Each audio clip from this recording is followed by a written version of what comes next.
Okay, I'm just testing my mic. Hopefully I'm back. So let's start trading session.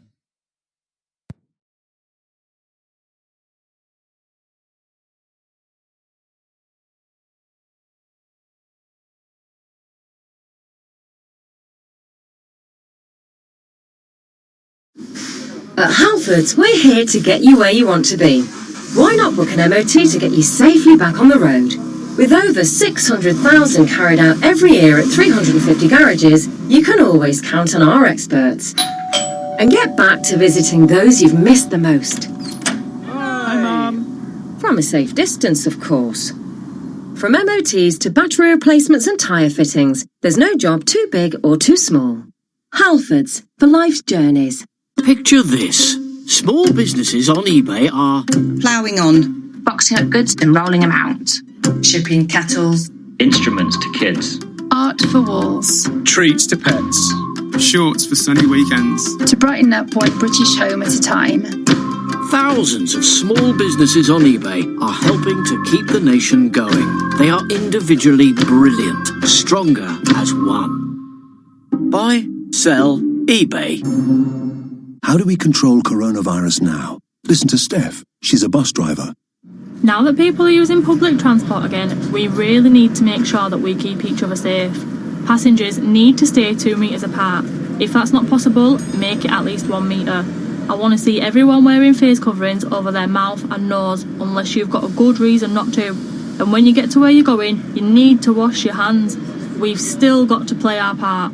Stay alert. Control the virus. Save lives. When you're buying tech online and you want to make sure you get exactly what you need, would you rather talk to a machine? Or to someone called Mac, or Chantel, or Raj, or Fiona, or one of our other tech experts on Shop Live, Curry's PC World's online video call experience? Hey, I'm Ali. How can I help? Isn't it nice to get expert advice from another human being before you buy? They're just a click away. Curry's PC World. Talk to our tech experts online with Shop Live.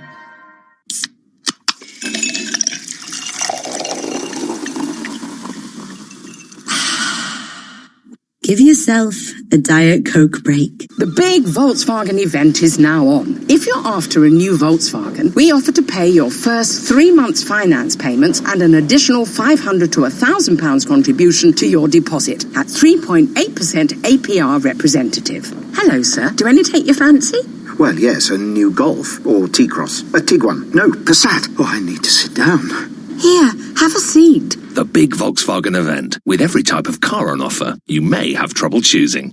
With Solutions Personal Contract Plan until 12th of July excludes e-Golf at participating retailers only. Minimum 46 months to receive 3 months finance payments. Indemnities may be required. Volkswagen Finance. Contact your local retailer to book an appointment. Whether you're dreaming of a house the size of a football stadium or a football stadium in the back garden of your house, what you need is dream come true money. Luckily, Friday's Euro Million Super Jackpot is a massive £110 million. Now that's dream come true money. Euro Millions from the National Lottery. Play online or on the app. Estimated jackpot rules and procedures apply. Players must be 16 or over. At Asda, we're helping you shop safely by keeping our stores clean and limiting customer numbers so you can keep 2 meters apart. With our Scan and Go mobile app, you can reduce contact at the till too. Asda, we're all in this together. Subject to availability. Mobile data charges may apply. This week on the New Yorker Radio Hour, Hilton Knowles on the unrest that followed a police killing in his Brooklyn neighborhood more than 50 years ago. Standing by my mother's living room window, I tried tentatively to ask her why our world was burning. She gave me a forbidding look. Boy, be quiet so you can survive, her eyes seemed to say. Hilton Knowles on the New Yorker Radio Hour from WNYC Studios. Listen to this episode on TuneIn today. Stay close to college hoops conversation with the College Basketball Talk podcast from NBC Sports. Join Rob Doster and Bobby Reagan for weekly recaps of what's happening in every conference, nostalgic flashbacks to classic games, and big picture discussions on the future of the sport. Yes, they found a way to ensure that there was a financial incentive for be able to get paid for K to go there, if that makes sense. But it's not, there was still a recruitment involved, right? Let me think about it like this. Search College Basketball Talk on TuneIn to listen. We're all guilty of spending too much time on social media. Why not add something genuinely useful to your feed with TuneIn? Follow at TuneIn on Facebook, Twitter, and Instagram to learn about some of the best stuff happening around the app. You might just discover your next audio obsession. You love TuneIn for live breaking news from CNN, MSNBC, Fox, CNBC, and more. But when you can't catch your favorite show as it airs, it might just be a click away as a podcast. Search your favorite news station to explore all the on-demand news shows on TuneIn. With millions of podcasts dropping new episodes all the time, how do you keep up with all your favorites? TuneIn makes it easy. Simply head to the home screen and find your new episode section to see the latest additions. The additional funds that are purposed for PPP, what should be our focus as policymakers on repurposing that $134 billion? How can we best do that? Is it the 7A program? Is that expedited loan programs? How do you see this fitting in, given the actions of Main Street and other facilities you've stood up through the Fed? Well, thank you, and I appreciate your comments. I think at the time when we passed the last CARES Act, the economy was in very difficult shape, and we needed to get money quickly. And as I'd said before, programs that took 3 or 4 months were not the focus. I think that there appears to be bipartisan support in the Senate to repurpose the $130 billion for PPP, extending it to businesses that are most hard hit, that have a requirement that their revenues have dropped significantly, things like restaurants and hotels and others, where it is critical to get people back to work. Okay. And so that seems like a reasonable step in the right direction. Chairman Powell, the reputation you've garnered this year in particular is that your actions have been predictable and that you signal what you're going to do and you follow through on it. Transparent in that you lay out the metrics for action, you therefore follow those metrics. Incredible. One example is that at announcement, you said that you're going to support corporate bonds. And by saying that you're going to support corporate bonds, the market acted as if the Fed already had the program up and running. To the point where once you were up and running, people ask why you followed through on that program. Now, I think that's important to note. That transparency, that guidance, that communication has been effective in this opening stage in setting up these responses. So along those lines, the Fed took what I would call strong medicine in terms of action on the stress tests to restrict dividends and buybacks and restraints on these large financial institutions. I would call that quite strong medicine. I think what we want to understand are the metrics that the Fed is going to use in order to make these judgments and assessments sort of in this next phase over the next couple of months for these large financials. So I think you have to start with the sort of two major facts here. One is that the banking system is very strong, has been a source of strength. The banks have been taking on a wave of deposits. They've been engaging in forbearance. They've been making loans. So they're a source of strength in this situation, unlike the last crisis where they were a source of weakness. It's also a fact that things are highly uncertain. And so to preserve that strength, what we've done is we've stopped all share repurchases and we've stopped increases in dividends. So we're preserving the level of capital in the system.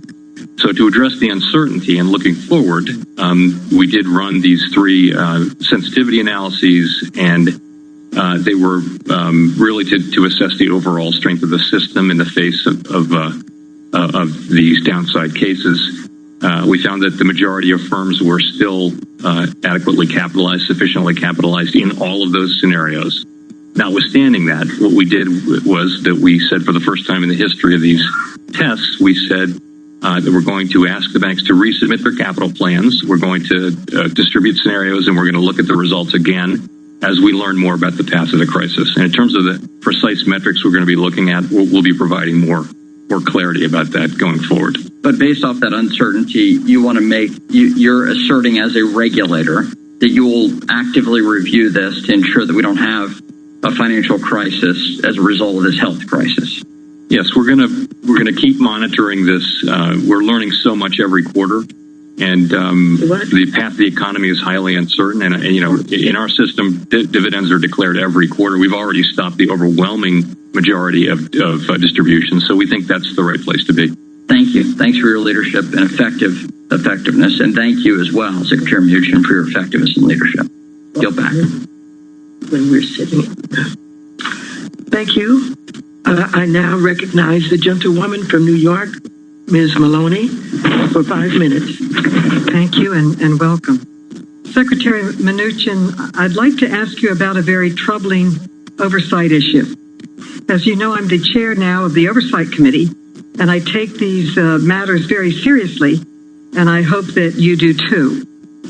In the CARES Act, we created the Pandemic Response Accountability Committee, or PRAC, which is a committee of independent inspectors generals that is charged with overseeing all of the money spent in the CARES Act and identifying waste, fraud, and abuse.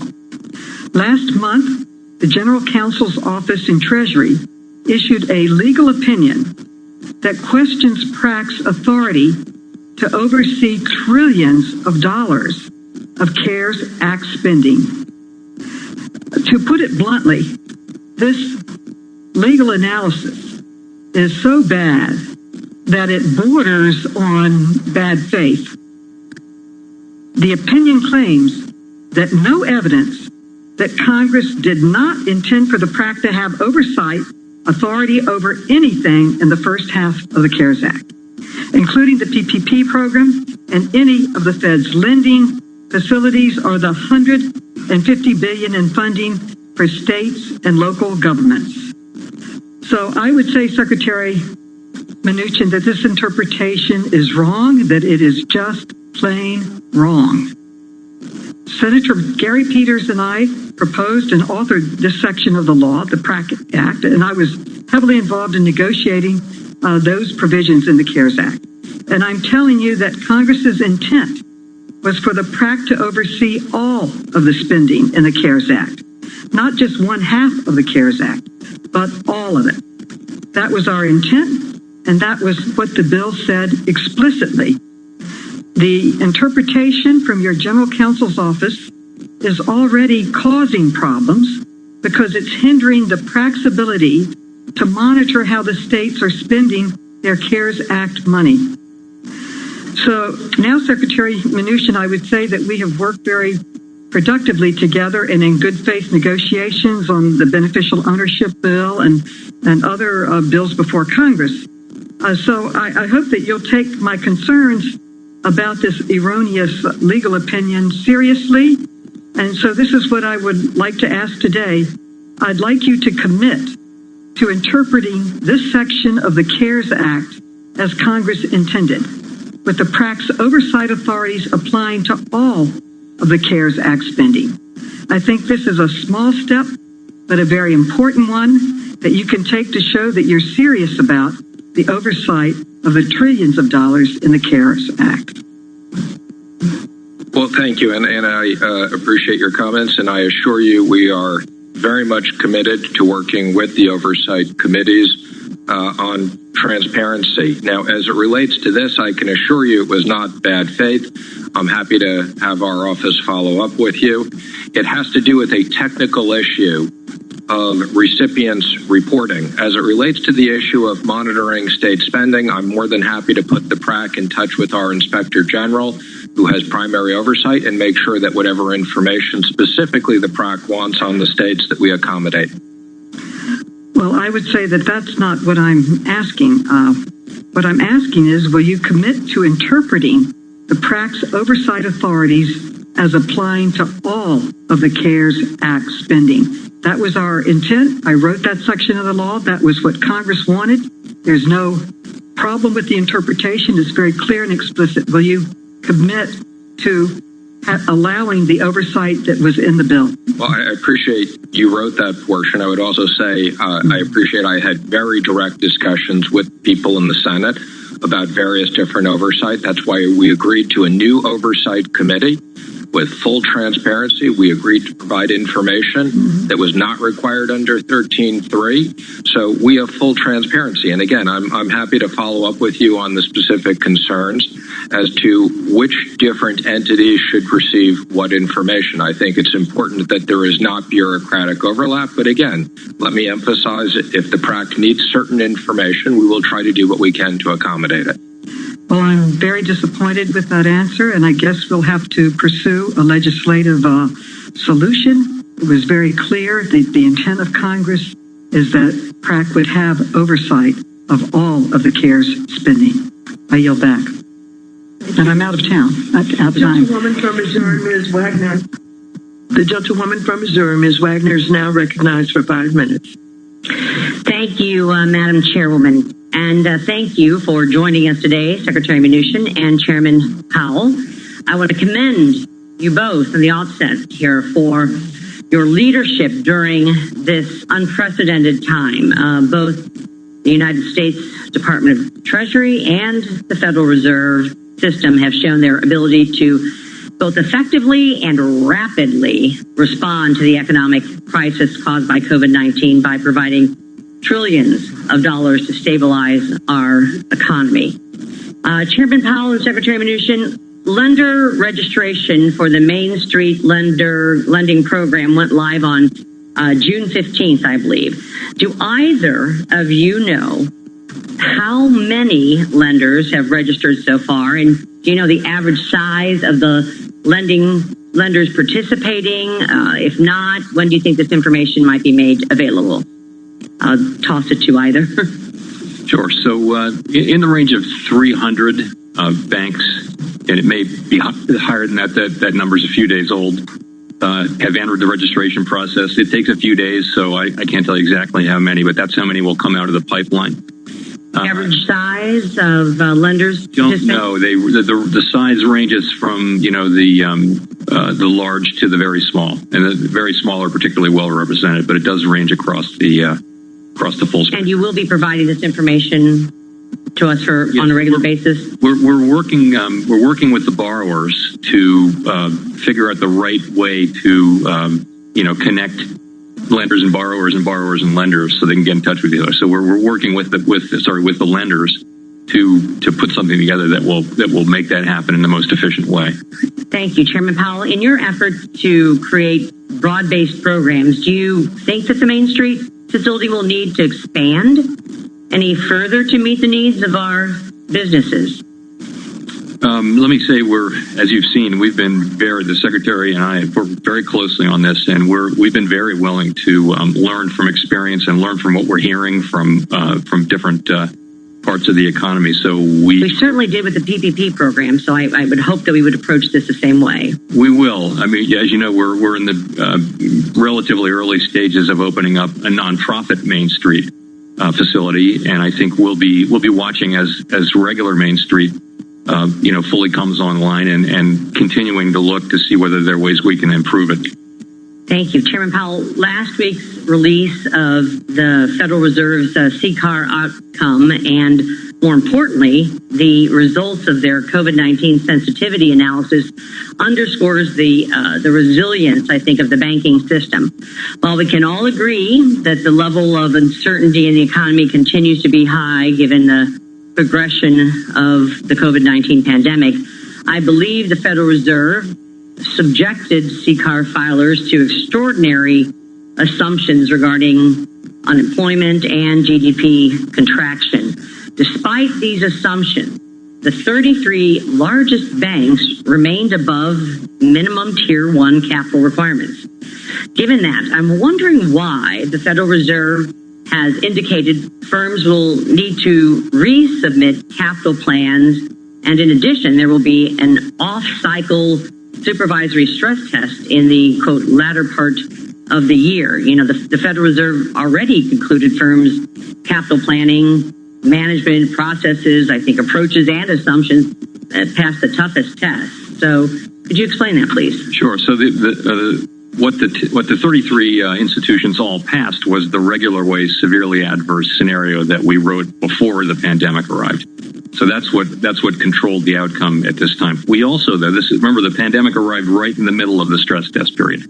So we quickly devised, without going through our usual very thorough vetting process, 3 alternative sensitivity analysis, one of which was a V-shaped recovery, one of which was U-shaped, and one of which was a serious double dip. And these are very serious downside cases. We didn't use them to evaluate individual institutions, but rather to evaluate the broad range of institutions. And we didn't. I'm running out of time, and I just, why lock up additional capital now? I guess this has the potential to have, I think, a chilling effect on the economy at exactly the point where banks need to provide credit and liquidity to households and businesses to facilitate economic recovery and support financial intermediation in the capital markets. So I leave you with that. We didn't do that. We're not looking to raise capital standards during a crisis. That's not what's going on here. Thank you for that clarification, and I yield back. Thank you. The gentlewoman from New York, Ms. Velasquez, is now recognized for 5 minutes. Thank you, Madam Chair, Ranking Member. Mr. Secretary, at any time have you been blocked by President Trump or anyone else at the White House from providing access to information requested by Congress or an oversight body? No. Have you ever been prevented? Have you ever prevented anyone within the Treasury Department or the administration more broadly from providing access to information requested by Congress or an oversight body? Well, if you're referring to an oversight body, not that I'm aware of, no. Okay, so here you are, sir. Tonight, the PPP program expires, and you are advocating for extending that authorization. So you are telling us that you are already discussing this with the Senate, but there is a role for the House. And so, of course, yes, and I will remind you that nothing will move unless we have those conversations. As chair of the House Small Business Committee, I cannot be able, in good sense, to make a determination as to where the program should go or what tweaks or what reforms the program needs unless we have access to the data. When are you going to provide the data to our committee?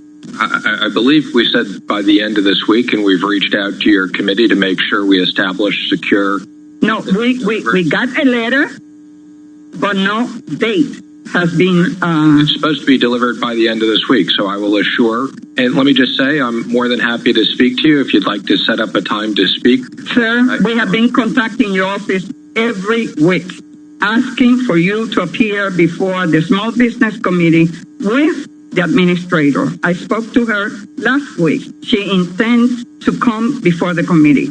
Okay. You are saying here that we need to take care of those most hard-hit businesses in this next repurpose of this $135 billion that are left. But we need to know if the program works as intended by Congress. We know that 4 million businesses access the program. But what about the millions of minority and women-owned businesses that were not able to access the program? So you're saying maybe a restaurant might need to get a second loan. I just heard Senator Marco Rubio. Well, no one should get a second loan unless we know that most businesses who are struggling get a chance to get a loan. Chairman Powell, as chair of the House Small Business Committee, I am particularly concerned about the state of our nation's small businesses as the pandemic poses an acute risk to their survival. How would the failure of small businesses, especially those that are women or minority-owned, adversely affect the communities they serve, particularly those of color? What impact could these failures have on future labor market conditions? Of course, the effects could be very significant. Small businesses generate most of the jobs and most of the growth in the economy, so that could be very important, particularly in minority communities.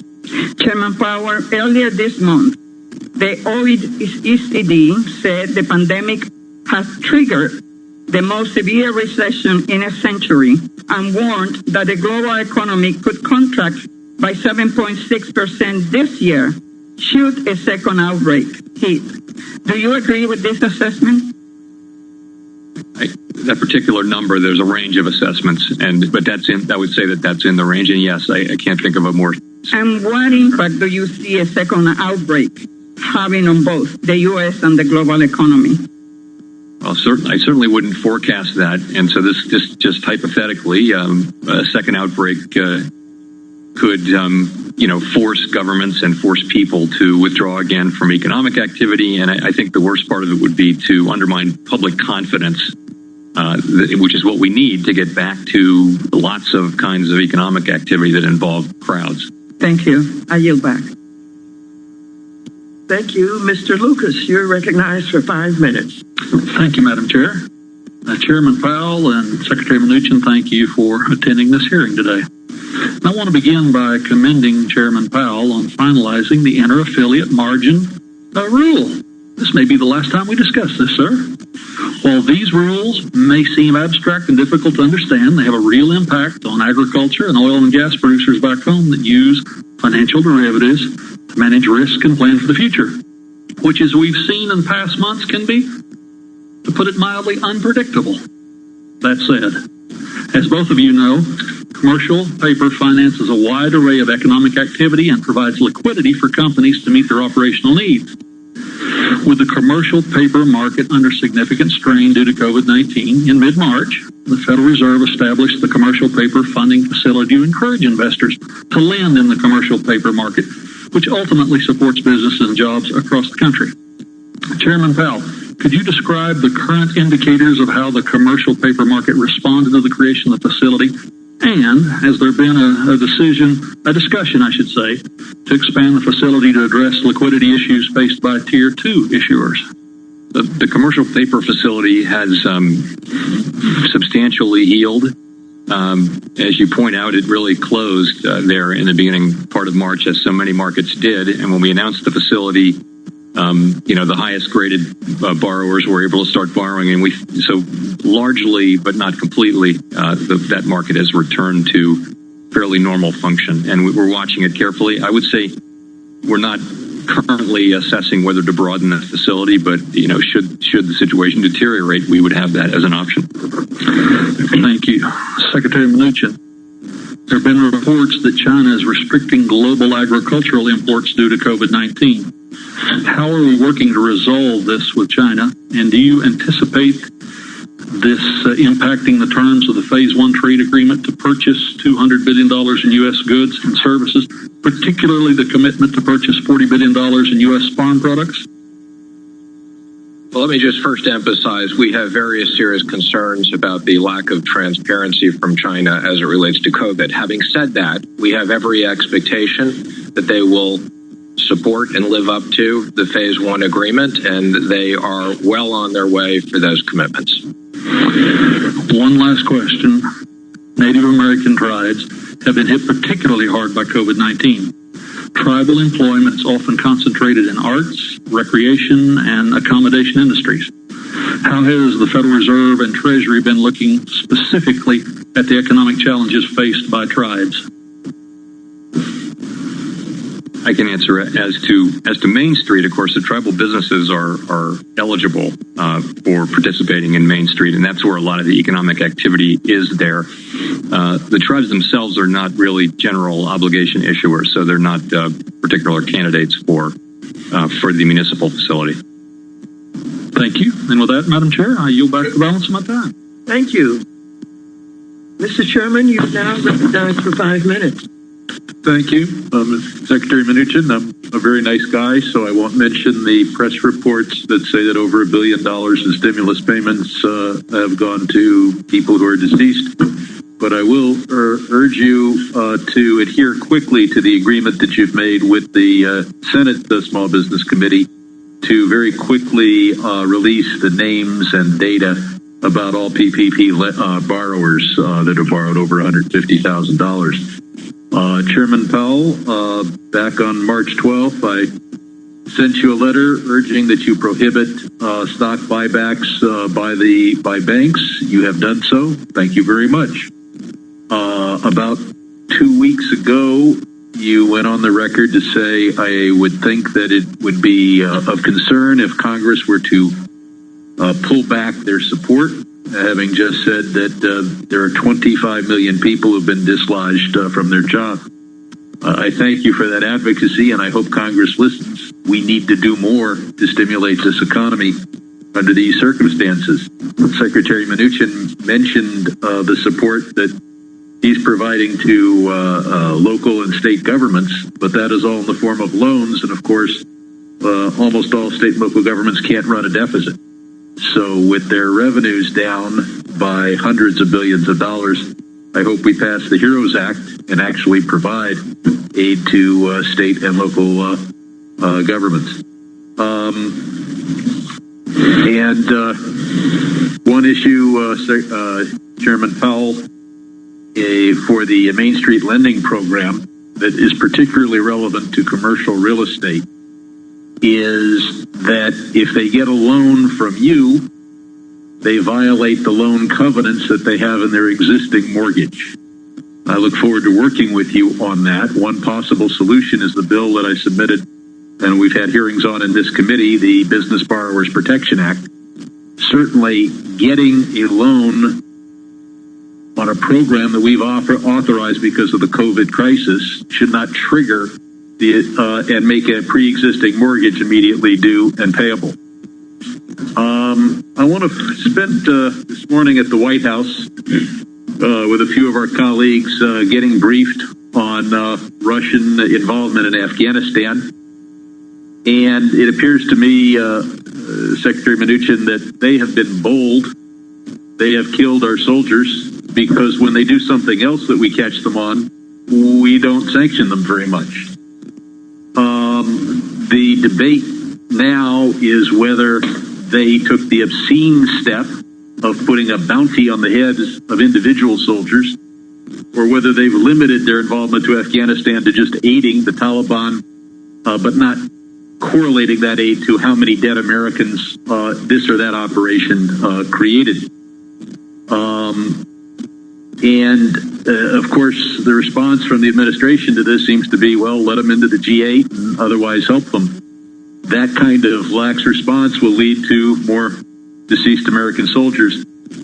Under the Chemical Weapons Act, which Congress passed a couple years ago, your department was supposed to sanction Russia for their violation of the Chemical Weapons Act when they used poison to try to assassinate a Russian dissident in Britain. But you opted for the weakest sanctions allowed by the Act. It doesn't apply to ruble what it does is it prohibits certain loans from Americans to the Russian government. But it doesn't apply to ruble transactions. It doesn't apply to loans to state-owned enterprises. And it apparently doesn't apply to purchases in the secondary market. Given the fact that our under-sanctioning of Russia has led at least to their aiding the Taliban in a general sense, and according to press reports has led to the specific putting a bounty on our soldiers, could you revisit your decision on this existing law and impose these bans on ruble transactions, state-owned enterprises, and secondary markets? Well, you covered a lot of things. It must be a tough question. You took off your mask. Let me just comment on. We believe we followed the law and selected amongst a series of items at the time. But I'm happy to go back and I recall the situation. I'm happy to go back and look at it again. There are credible reports that they put bounties on our troops. Please look at it again. Well, again, on that, I just want to be clear. So, for the record, I am not commenting on classified information, nor do I think it's appropriate in this setting to talk about alleged information that's in the press. Mr. Posey, you're now recognized for 5 minutes. Thank you, Madam Chair and Ranking Member, for holding this meeting today, hearing to review the Treasury and Federal Reserve's pandemic response. Mr. Secretary, I want to commend your efforts and those of the President's team, but most especially you, in working with Congress to put relief in place during these extraordinary times. And the stimulus checks and the Paycheck Protection Program have been tremendously successful in bringing much needed relief to hard-hit American families. It's been huge. Anything like it before. It's great. It's the very best there is. Thank you. I want to commend Chairman Powell for his leadership to keep the financial markets stable and liquid in the face of the downturn in the general economic conditions. We await the full implementation of the Main Street Lending Program, and I'm looking forward to hearing more about that. First question is, our nation's hoteliers have been facing one of the most severe downturns in demand of any sector of our economy. The revenues have plummeted as much as 80% during the shutdown, and extreme curtailment of travel, as you know. I'm wondering, and I'd like a response from both of you, if you have the authority you need under Section 13.3, Sub 3 of the Federal Reserve Act, and more broadly, the CARES Act, to address the liquidity and cash flow crisis that the hotel sector will be going through. So, either one first. I'll go ahead. We are not looking for additional authority under 13.3. Our authority is, of course, to lend to solvent institutions and in programs of broad applicability, and any company in any sector that meets those tests can borrow one of our facilities. Yeah, the only thing I would just add to that is that we do appreciate, and certain comments have been made by this committee already and others, as it relates to loans that are in securitizations, and particularly hotels and other real estate that was properly levered beforehand. It does not lend itself as well to the 13.3 facilities, and we continue to look at that. Okay. Mr. Chairman, some of our businesses, including, again, the hoteliers, are warning that their inability to make payments is threatening the servicing of commercial backed securities. And I just wonder if you can bring us up to date on the status of the CMBS market. Well, as I just mentioned, one of the problems of the CMBS market is there are very strict contractual obligations. And that's why one of the things I do think we need to look at in the next CARES Act is additional funding for these industries that are the hardest hit, so they can continue to rehire people, so that as occupancy increases, that they have employees that they can maintain. Great, thank you. I recently wrote to both of you expressing my concern for businesses that are asset-based, and I believe they'll face hurdles to assessing Main Street lending facilities because of the nature of their business challenges, their ability to meet lending criteria based on the earnings before interest, tax, depreciation, amortization, so-called EBITDA. For example, an aircraft developer in my district, especially an R&D organization, falls into this category. And I wonder if you could tell me what the possibilities are of providing access to Main Street lending facilities for businesses like that. And you go first, Mr. Secretary. We've discussed about looking at asset-based financing, and that's something we continue to discuss with the Federal Reserve. Mr. Powell? Yes, that's where we are. All right. Thank you, Madam Chair. I'll yield back. Thank you. Mr. Clay, you're now recognized for 5 minutes. Thank you so much, Madam Chair, and thank both witnesses for your participation today. Mr. Secretary, I'm somewhat troubled by recent reports that some banks have taken stimulus payments from individuals and families with garnishment orders or negative account balances to offset unrelated debts owed to them. I find it troubling that banks would serve as debt collectors at a time like this when families need the resources most. When will Treasury issue guidelines articulating your expectation that financial institutions refrain from taking stimulus funds away from their customers during a time like this? Well, let me first say I agree with you and that I think it would be awfully unfortunate if banks are doing that. We have had inquiries about the issue of garnishment, and we agree from a policy standpoint that there should have been no garnishment. Unfortunately, that's something we need to address in the next CARES Act if we do additional direct payments, because there are certain state laws that were not overridden in the existing CARES Act. But my understanding that's a state issue and not a federal issue. But we agree from a policy. But think about the cruelty of the policy. Wouldn't you want to? As I said, I agree with you on the policy. Couldn't you all issue a blanket?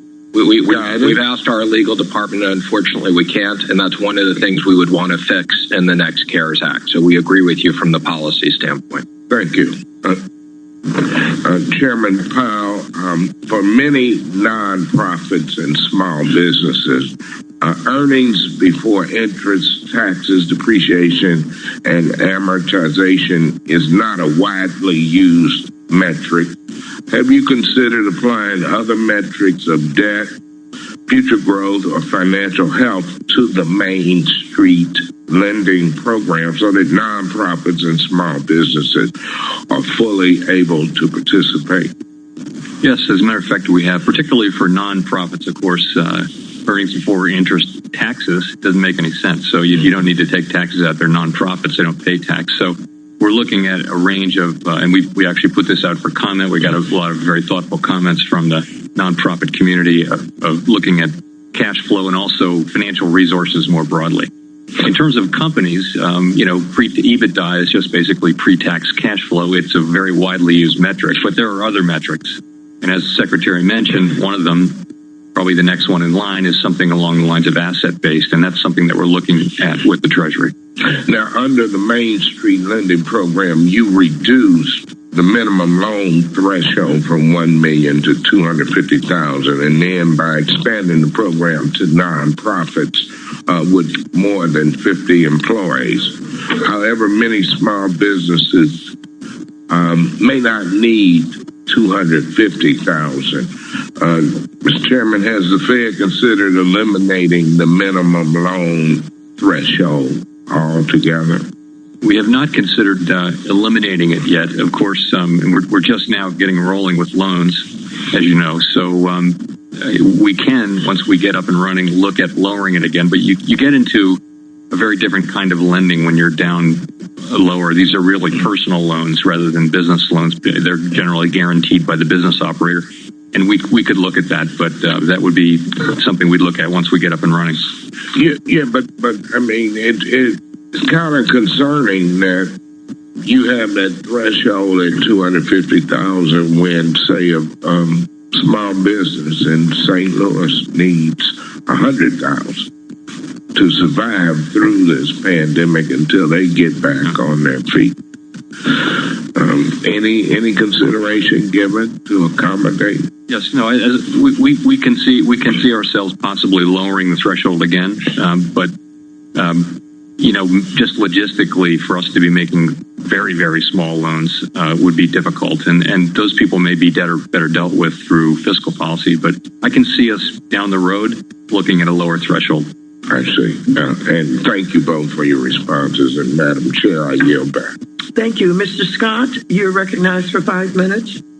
Thank you, Chairman. Yes. I'm on there. Yeah. I think I need it. Chairman Powell. Now, we all know that job loss have disproportionately impacted women, African Americans, and other minorities, but at the same time, our capital markets have improved significantly since the epidemic. Why is this? Is there something you're doing more so to help the capital markets than helping job losses corrected?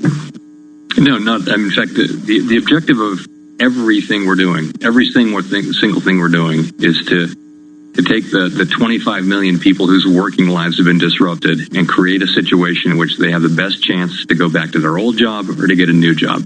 That includes all the facilities that we're doing. That's the overriding goal of what we're doing, and every one of them helps in that direction. Yeah, I know that's your goal, but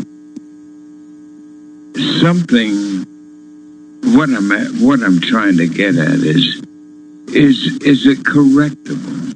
Are there some things you can do to fix this imbalance between staggering, lowering unemployment and soaring rise in our financial capital markets? So we're trying to, what we've been trying to do is create accommodative financial conditions and supportive financial conditions so that when the economy reopens, remember we sort of deliberately closed down so that when the economy reopens, that expansion can be vigorous and strong, and it's just beginning now. So our support for that is part of what's driving the job growth that you saw in May, which was surprising to the upside.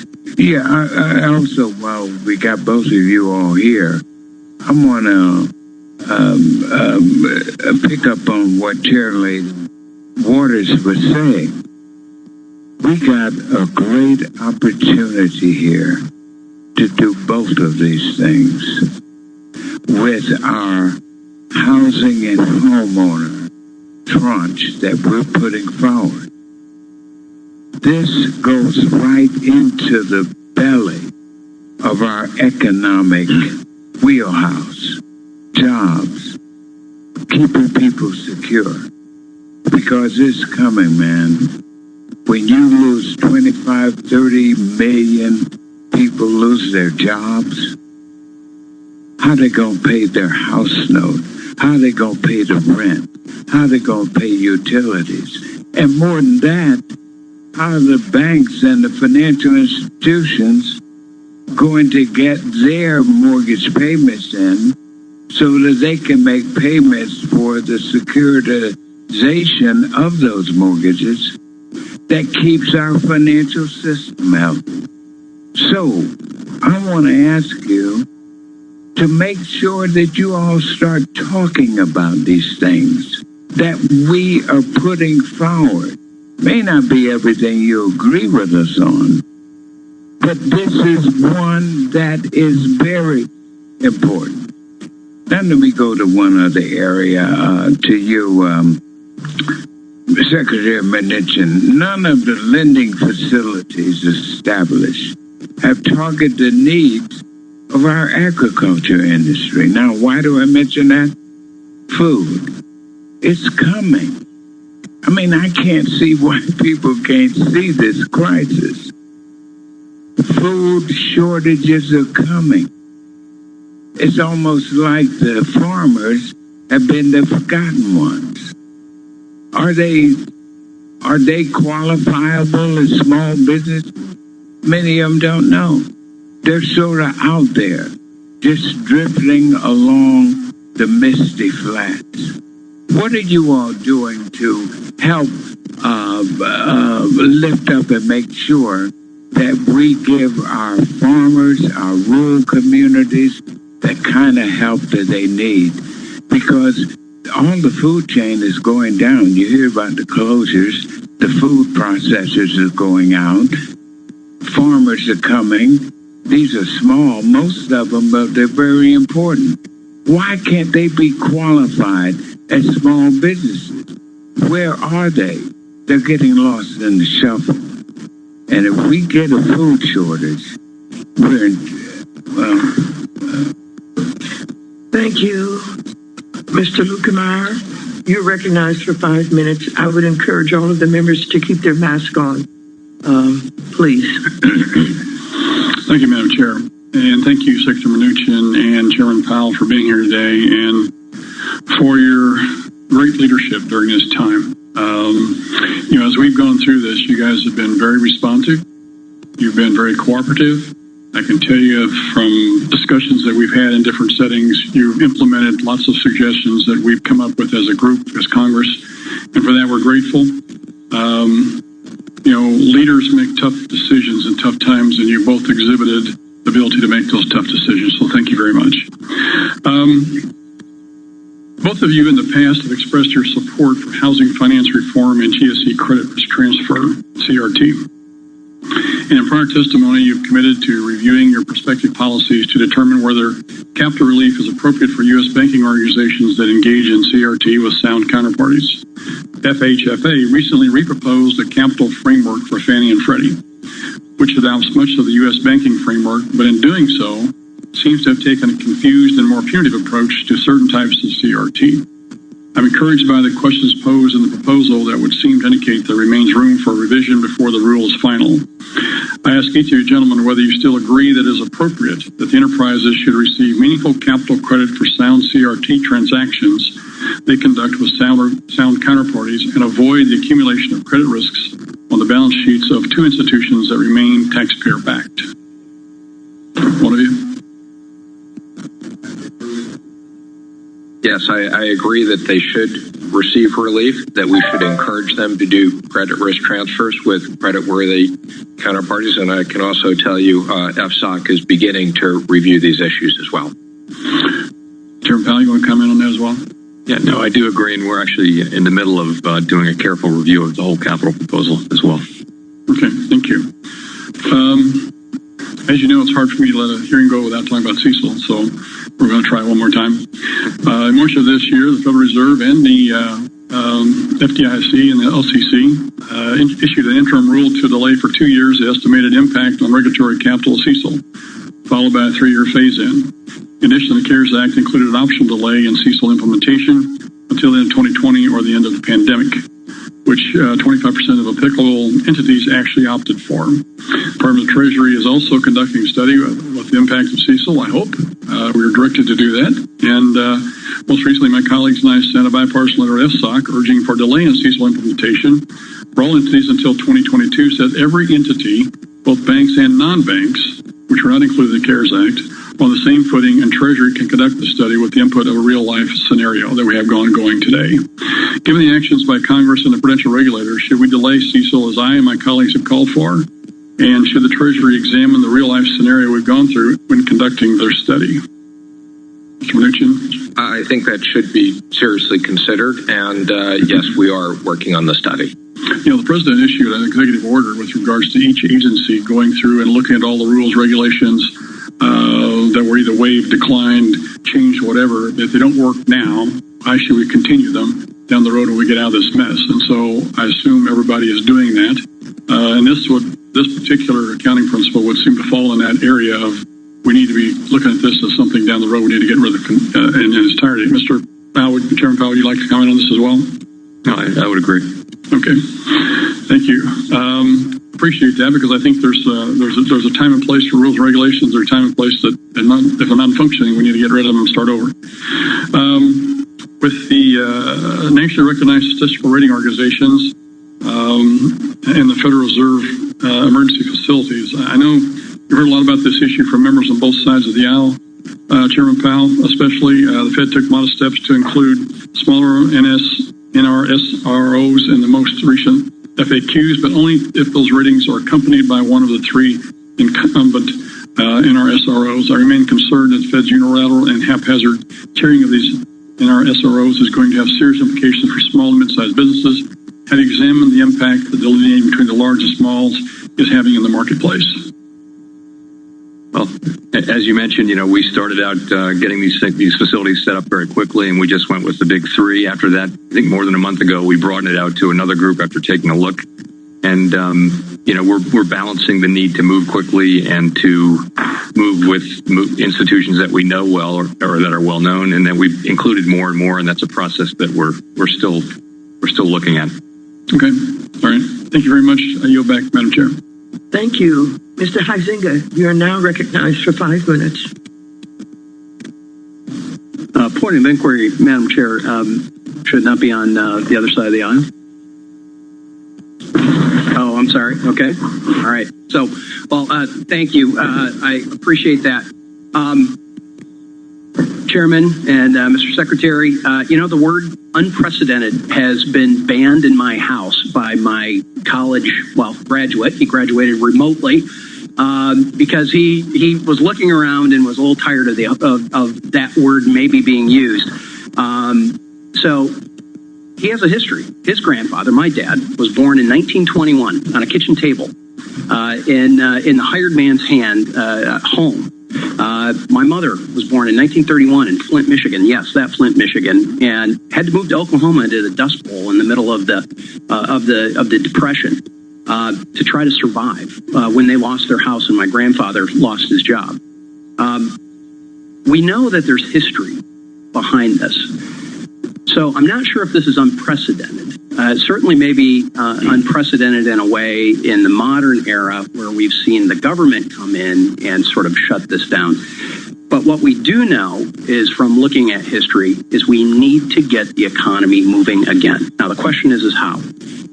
Whether it's getting kids back to school, as some have suggested, because if you can't get kids into school, that's not going to then free up those parents to be available to work. Anecdotally, in my area, I know that manufacturers and service companies are having a very difficult time getting enough workers to come in to complete a full contingent of line workers, for example, or to get a full shift filled. And there's various reasons. Some have debated about the $600 additional per week kicker as being a bit of a disincentive. But nonetheless, we know that we have to address those folks who really, truly are not able to get a job. And how do we distinguish from those that are just deciding not to take that job? One of the things that I have proposed is something called the Patriot Bonus. Patriot Bonus would be a 50% tax credit to any company that would give a per hour bump to their employees, or a weekly bonus to their employees, or even a one-time bonus to their employees, to incentivize them to come off of that unemployment insurance system and get back engaged in the workforce. And I think it's critical that we do that. I do want to say also thank you for your work on the Paycheck Protection Program. I've talked to Cheryl, who owns a very popular bagel and coffee shop in my hometown, who knows that she survived because of it. Don, who owns a bowling alley in my district, who was able to keep his folks on the payroll. Those types of things are critical and were very, very important. As we're shifting to the Main Street program, I do want to draw attention, and Chairman Powell and I had this conversation a couple of weeks ago. I brought up Lacombe. Lacombe is a Philadelphia-based company that has a manufacturing production facility in my district. It's a 26-year-old fast-growing company. You may have gotten their coffee in the can, and they produce a number of great products. But for the last 6 years, they've been really focused on their growth. And that also means they've had to borrow a tremendous amount of money, and that led to an accumulation of debt. Under some of the rules as they're currently written, Lacombe would not qualify to participate in the Main Street lending program. And I believe that the way that the leverage ratio requirements in the program are currently drafted really sort of frankly punishes companies like Lacombe and others who would otherwise be viewed as really, frankly, success stories.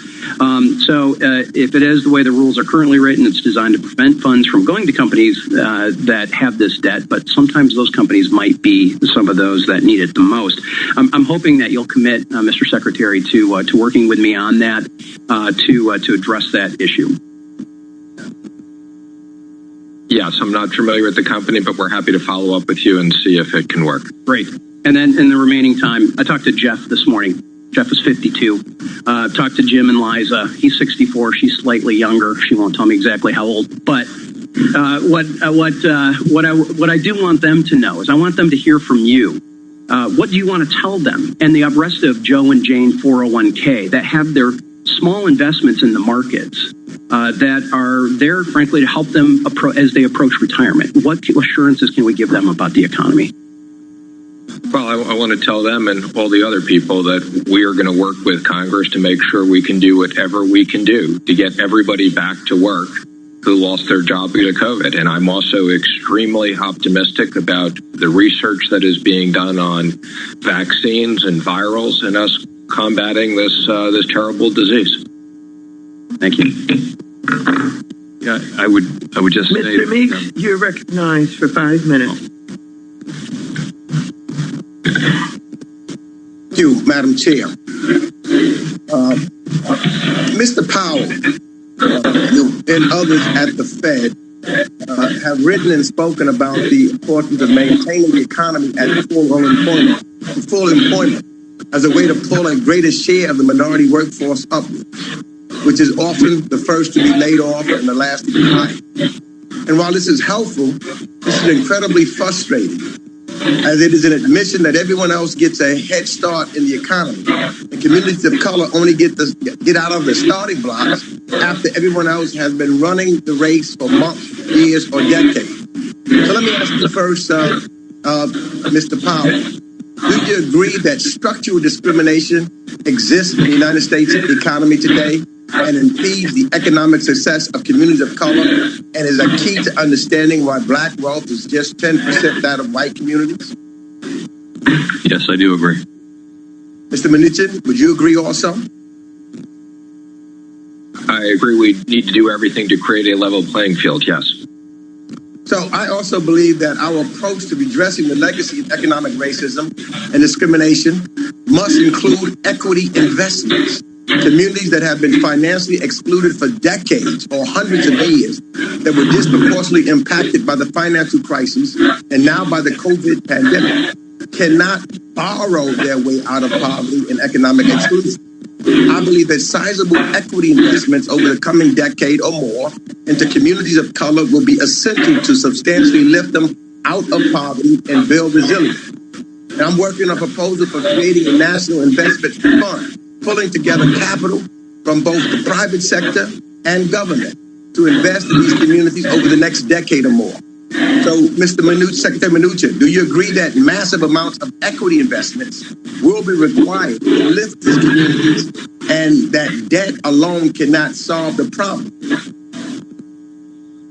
I definitely think investments in these communities is important, and we look forward to working with you on your specific ideas.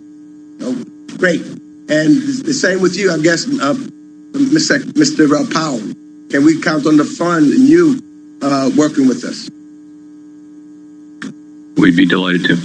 So back to you. Given that, Secretary Mnuchin, the Treasury Department has the capacity and the authority to invest Tier 1 capital into minority depository institutions, MDIs, but has never done so. Similarly, the Treasury Department could use existing authority to mobilize deposits from trust funds into MDIs, either directly or through custodial accounts, but it does not do so.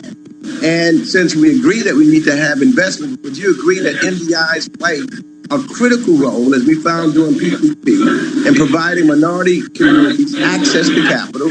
And ask you then, will the Treasury use its existing authority and capital to provide direct support to MDIs? I'll have to review those authorities and get back to you. So if that's something we have, it sounds very interesting. I'm not familiar with those specific authorities, so let me look into it. And let me just say also the CDFIs did a terrific job as well. I agree. I should have added the CDFIs. We concur on that. So, but I look forward to working with you to make sure that we're investing. I mean, we have, public money as well as private money to invest in those MDIs so that they have the capital and the wherewithal to move forward. That is the way to go. Now, have the Fed and or the Treasury Department made on another issue, I'll ask Mr. Powell this, has the Fed made a requirement of all asset managers and broker-dealers with which they contract to partner with minority firms in fulfilling contracts and transactions? Yes, we do have obligations, for example, with the companies we've contracted with during the pandemic. They have to address diversity and inclusion issues at their company, and they have to also reach out to minority suppliers as well. And the Treasury, Secretary Mnuchin? Yes. Okay. So, So then I'm hearing from both of you that you'll commit to incorporating this and making it a standard for the Fed and the Treasury policies across all capital market programs that involve partnerships with private sector asset managers or broker dealers going forward with minority broker dealers and asset managers. Is that correct? That's really part of our rule book now, actually. Mr. Mnuchin? Yes, that's something we work on as well. Thank you. Out of time, I yield back. Mr. Stivers, you're recognized for 5 minutes. Thank you, Madam Chair. Thanks for being here, Mr. Secretary, Mr. Chairman. I really appreciate it. Secretary Mnuchin, I'm hearing from some lenders that are being accused of failing to pay agents who assisted businesses in preparation of their Paycheck Protection Program loan submissions. And before participating in PPP, I heard comments from banks that they were worried they might be exposed to legal liability without sufficient safeguards in what's essentially a government grant program. But they largely participated anyway because obviously they felt like they had a duty to their customers in the country during a time of need. Now I'm told that many banks are being targeted by litigation that takes advantage of the lack of clarity about how agent fees are supposed to be processed and how they work. For example, banks don't have precise answers on where the fees were supposed to come from. Is an agreement between a bank and an agent required before any work on the application is completed or processed? Is this an issue you're aware of? And does Treasury have a plan to offer any additional FAQs to clarify the issue of agent fees and when they're due and how that works? So I have recently become aware of this issue as well. What our guidance did say is that banks could pay agent fees out of the fees that they received. That was intended to be based upon a contractual relationship between the agent and the bank. And to the extent there's any confusion on that, we'll look at clarifying that. It'd be great if you could do a clarifying FAQ because I think it'll prevent some litigation or at least allow for that litigation to move expeditiously and less costly through the process. So we'll review that. Thank you, Mr. Secretary. Chairman Powell, Treasury and the International Association of Insurance Supervisors have stated publicly that proposals to retroactively amend business interruption insurance policies to cover COVID-19 claims would endanger financial stability. Specifically, AIIS stated that they cautioned against initiatives seeking to require insurers to retroactively cover COVID-19 related losses, such as business insurance, and that those things were excluded in the insurance contracts. Such initiatives could ultimately threaten policyholder protection and financial stability. Do you share the concern requiring payouts of uncovered policies and that they could result in insurer insolvencies and destabilize our financial system? So that's an issue that's really kind of outside the periphery of our authority, except as you point out, to the extent to which it relates to financial stability. So we're monitoring it. So far, we haven't taken a position on that, but we're aware of it. Please continue to monitor it if it results in any kind of destabilization of the financial system. That's your role. I get it, and I'm not asking you to exceed your role, but please pay attention to it. Chairman Powell, could you kind of give us an overview of the current state of municipal finance markets and the effectiveness of the Fed's efforts to stabilize those markets? I'd be glad to. So the municipal markets, like so many other markets, really just about shut down in the middle of March, and we announced the municipal liquidity facility. And really, that announcement has had an enormous effect on the functioning of that market. So you see a lot of healing in that market. You see issuers of different credit ratings and also different kinds of issuers, revenue issuers. So it hasn't returned to where it was in February of 2020, but there's been a lot of progress. So as an example, the state of Illinois did most of its financing in the private markets without our support, and then came to our facility for its last piece of financing. So I'm very pleased that the announcement effect was very strong and effective and is helping a lot of borrowers now. Finally, I just want to say thank you, Secretary Mnuchin. Thank you, Chairman Powell, for your incredible leadership and availability through this crisis. This hasn't been easy. Clearly mistakes will happen when we're in uncharted waters, but you both have been bold in your leadership. You've made a difference. You've helped businesses survive. You've helped the economy survive. Thank you for your incredible leadership. And we wouldn't be doing as well without it. There's more work to be done. I appreciate everything you have done and hope you'll continue to focus on small businesses and medium businesses around Main Street because they're still struggling. Thank you so much. Thank you. Mr. Green, you're recognized for 5 minutes. Thank you, Madam Chair. I thank the witnesses for appearing as well. And I'd like to lay a proper predicate for my questions. According to the latest HMDA data, in 2019, the vast majority of home purchase loans went to white borrowers at approximately 10 times that of loans that went to black and AAPI borrowers. Here are the numbers. The share that went to white borrowers, 60.3%. To Hispanic borrowers, 9.2%. To AAPI borrowers, 5.7%. And to black borrowers, 7%. 60.3% to white borrowers, 7% to black borrowers. Even when lending discrimination does not result in outright denials of credit, it drives up borrowing costs for minority home buyers. Loans to black and Hispanic borrowers continue to be higher priced for both conventional and non-conventional loans in 2019. Home purchase loans were higher priced for the following share of borrowers.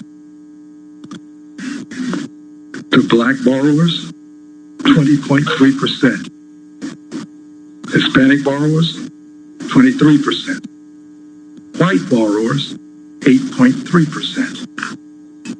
Consistently, we see empirical evidence indicating that there is invidious discrimination in lending, especially as it relates to people of color.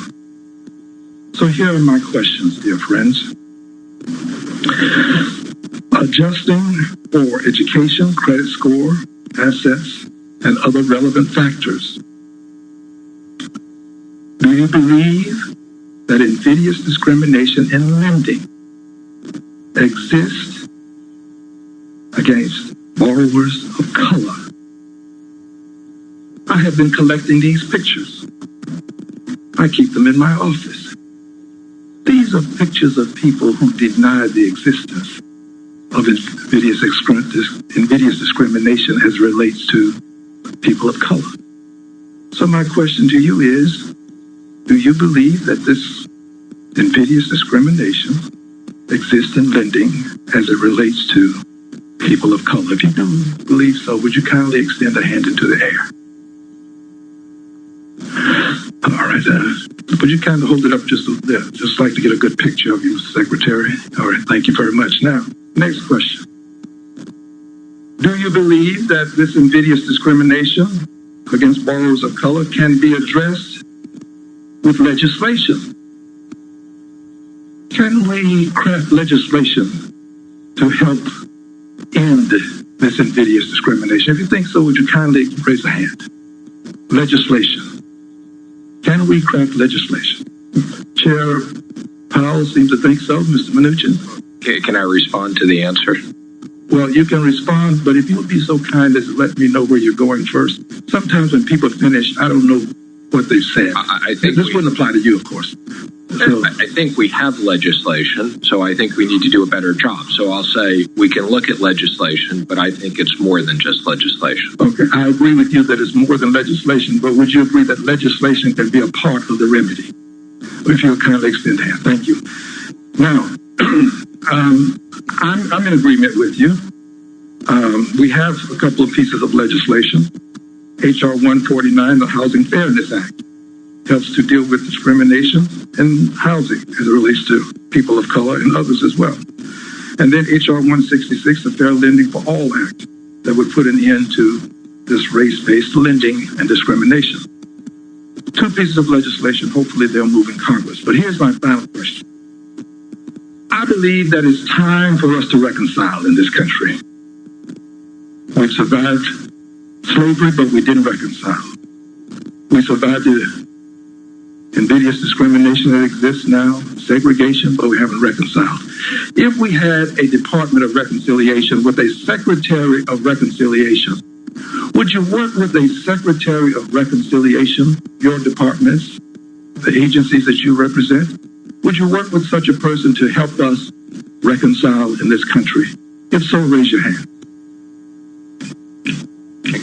All right. Not knowing what that is, I guess, I'm sure if there's a department, then, Well, I can tell you it would be a department designed to eliminate invidious discrimination and racism. That's what it would be all about at the cabinet level, hopefully. Thank you both. Thank you, Madam Chair. You're back. Thank you. Mr. Barr, you're recognized for 5 minutes. Thank you, Madam Chair, and to Secretary Mnuchin and Chairman Powell, I want to thank you all for your very decisive and aggressive actions that you all have taken from the outset of this pandemic. I think both the Fed and Treasury, through the emergency lending and with the tools that we've given you through the Exchange Stabilization Fund, have really made a difference in making a bad situation a lot less bad given the circumstances. So thank you for your actions. And as an example of the agility that you've shown, Secretary, let me thank you in particular for responding favorably to a letter that Representative Hill and I sent to you about streamlining and making less bureaucratic the loan forgiveness application under the PPP program. That was tremendously helpful for both borrowers and lenders, cutting that red tape. The easy form is very welcome and appreciated the fact that you were responsive to that. Let me ask you a follow-up question about commercial real estate. We've had a couple of questions from Mr. Sherman, Mr. Posey. This is a problem we have not addressed yet. And I'm hearing from many commercial property owners and borrowers in my district across the country, especially hoteliers, where occupancy rates remain very, very low. Shopping center owners, retail clearly has not recovered. Other businesses significantly disrupted by the pandemic. I think we're going to see, without intervention, a wave of foreclosures and defaults. And Secretary, you did identify the problem with the inflexibility of these servicing agreements. But I think you mentioned that we might need additional legislation to allow hoteliers to hire back workers. That's really not the issue. The issue is debt. They can't service their debt because they don't have revenue. They don't have. So my question is, you both of you all recently received a letter from me, Congressman Taylor, Congressman Heck, Congressman Lawson, plus over 100 of our colleagues urging the Fed and Treasury to establish a facility to assist commercial real estate borrowers, especially those with CMBS loans. Secretary, you testified that you have $250 billion remaining in the ESF. To both of you, does the Fed currently have the authority to establish such a facility? And do you feel that market conditions in commercial real estate warrant action by the Fed and Treasury? Well, let me just appreciate and thank you for your letter. This is a large challenge. So we have, working with the Fed, we have not yet figured out a way to set up a facility. So it's not out of a lack of interest or a lack of desire. There are structural problems. And let me just add, in many of these cases, these companies don't need more debt. They need support. So one of the things we will want to look at in the next CARES Act, as I said, is additional support for these hardest hit industries. As the chair has said, there's a difference between lending and spending. Right. Chairman? I just would echo, and I've got your letter right here. I've been very focused on this, and you said it in your comments, and it's in the letter. More debt may not be the answer here. Debt doesn't solve every problem. You've got people who can't currently service debt. You've got these inflexible arrangements. So there's a serious problem here that needs to get fixed, and we're racking our brains to see how it could has to be something we could do by lending, but that's really what we can do is create more debt. Yeah, So, I would encourage you to consider in some cases the covenants against additional indebtedness may be too restrictive that these owners could take on additional debt to get them through this period of time. But I look forward to working with you, whatever the answer is. Real quick on Main Street, Chairman Powell, I have heard from a number of lenders and business owners who have indicated that the terms of Main Street may discourage borrowers from applying and lenders from participating. Some lenders have welcomed the changes made recently by the Fed, but many are still far from enthusiastic about participating. What has been the response thus far from the lender community, and how is the Fed going to encourage lender participation given the hesitations? We've had a lot of interest. We do webinars, we do outreach, and as I mentioned earlier, we've had something like 300, a little more than 300 now, I think, turn up. What the banks tell us is, though, that it's sort of a mixed thing. They're not getting a ton of interest from borrowers, and many of them say that they expect that'll change. Over the course of the next few months, they do expect that demand from borrowers will increase. And I'll just echo that we continue to be open to playing with the formula and making adjustments going forward. My time has expired, but the reason why Main Street doesn't work for commercial real estate is that EBITDA limitation, as you know. But thank you. I yield back. Thank you very much. And Mr. Powell, the issue of commercials that we've talked about, it's on my radar. We'll continue to talk about this issue and pay attention to what you're saying to us about it. With that, Mr. Cleaver, you're recognized for 5 minutes. Thank you very much, Madam Chair. Where is he? Where is that guy? I'm sorry. Yes. Thank you very much, Madam Chair. Secretary Mnuchin, thank you for being here. Chairman Powell, thank you for being here again. I know that you've been asked by a number of members before me about the issue with black and brown business owners being left out of the pot that we clearly intended to help during these downtimes. And so I'm frustrated, like a lot of people, not only in Congress, but a lot of people around the country. What is your philosophy, Mr. Secretary? Maybe not philosophy, but what do you have to say to why weren't rural and minority businesses more equally supported in the emergency program? I mean, what do you think happened? Well, let me just first say we need to all do a better job at making sure that we have sources of funds for those businesses and to support those businesses. In the PPP, we've worked with lots of different people to make sure the CDFIs and the MDIs get there. But across the board, we can always be doing a better job. And thank you. I guess where I'm now, because I'm here dealing with these minority businesses right now, and if I say we all agree we need to do a better job, do you have any ideas or an idea on specifically what we can do better? Well, we'd be happy to work with you on that. We've been working with Robert Smith and a bunch of external people to try to figure out how we can use the CDFIs, how we can make sure MDIs have more access to capital. And I think there's a lot of good ideas out there that we need to continue to explore before we have a one solution. I think there's multiple solutions.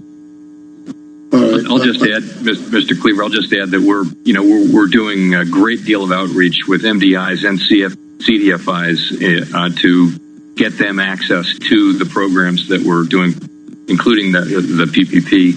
And, we're effectively have a meeting with the National Bankers Association tomorrow on July 1st. So we're doing a lot of outreach, and, we think it's having an effect. Thank you. Actually, after you appeared before our committee, I did have about a 35-40 minute meeting with Esther George here in our the Kansas City Fed office, and I said I appreciated her going into detail about issues that we were raising as best as she could. So thank you for doing that. I appreciate that. I just was hoping that the Secretary would understand the pressure that these businesses are under, which means that as representatives of theirs, we are also in tremendously pressurized situations, and I was, hoping that I could go back and say, this is what we're going to do henceforth. But I appreciate where we are. Many of my colleagues have already raised the issues I've been raised. I would just say, you mentioned earlier, you can't respond to any classified intelligence, so I won't ask those questions.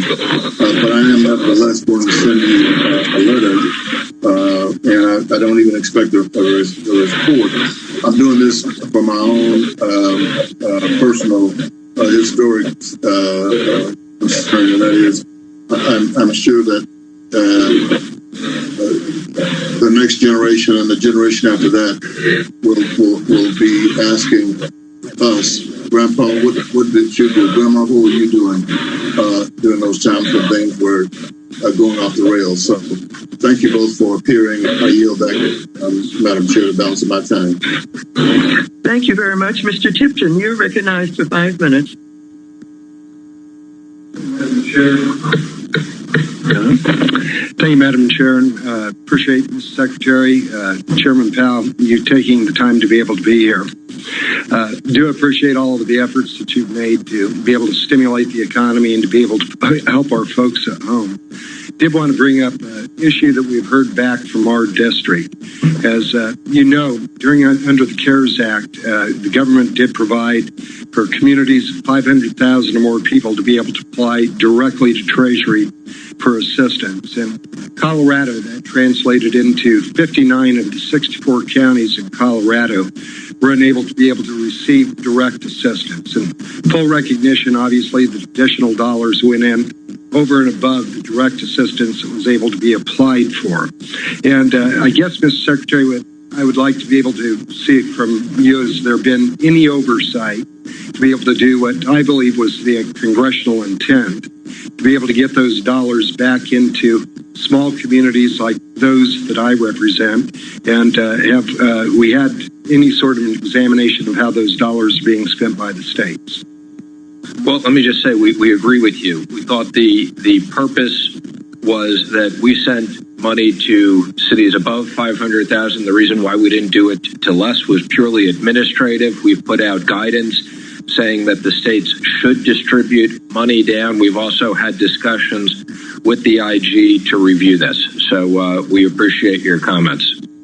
Well, thank you, and I appreciate the recognition that the small communities happened when we look at small business. That was my real life. We create 7 out of 10 jobs, and a lot of that does happen to be in rural America, and appreciate your attention to that as we're looking forward to any other package that may come forward. One of the biggest aspects I think that you've both spoken to is ability to be able to get the economy going and to make sure that we're going to be able to create jobs once again. But providing access to credit is going to be ultimately critical to being able to do that. We have some that are tempted to be able to wipe that credit slates clean during the pandemic, but I believe it's important that we do have an accurate and full credit profile to be able to have risk mitigation that will help ultimately reignite lending in the country more quickly. Secretary Mnuchin, would you speak maybe to the importance of being able to maintain unaltered and complete credit profiles so that lenders can evaluate the creditworthiness of borrowers? Yes, I believe that's very important.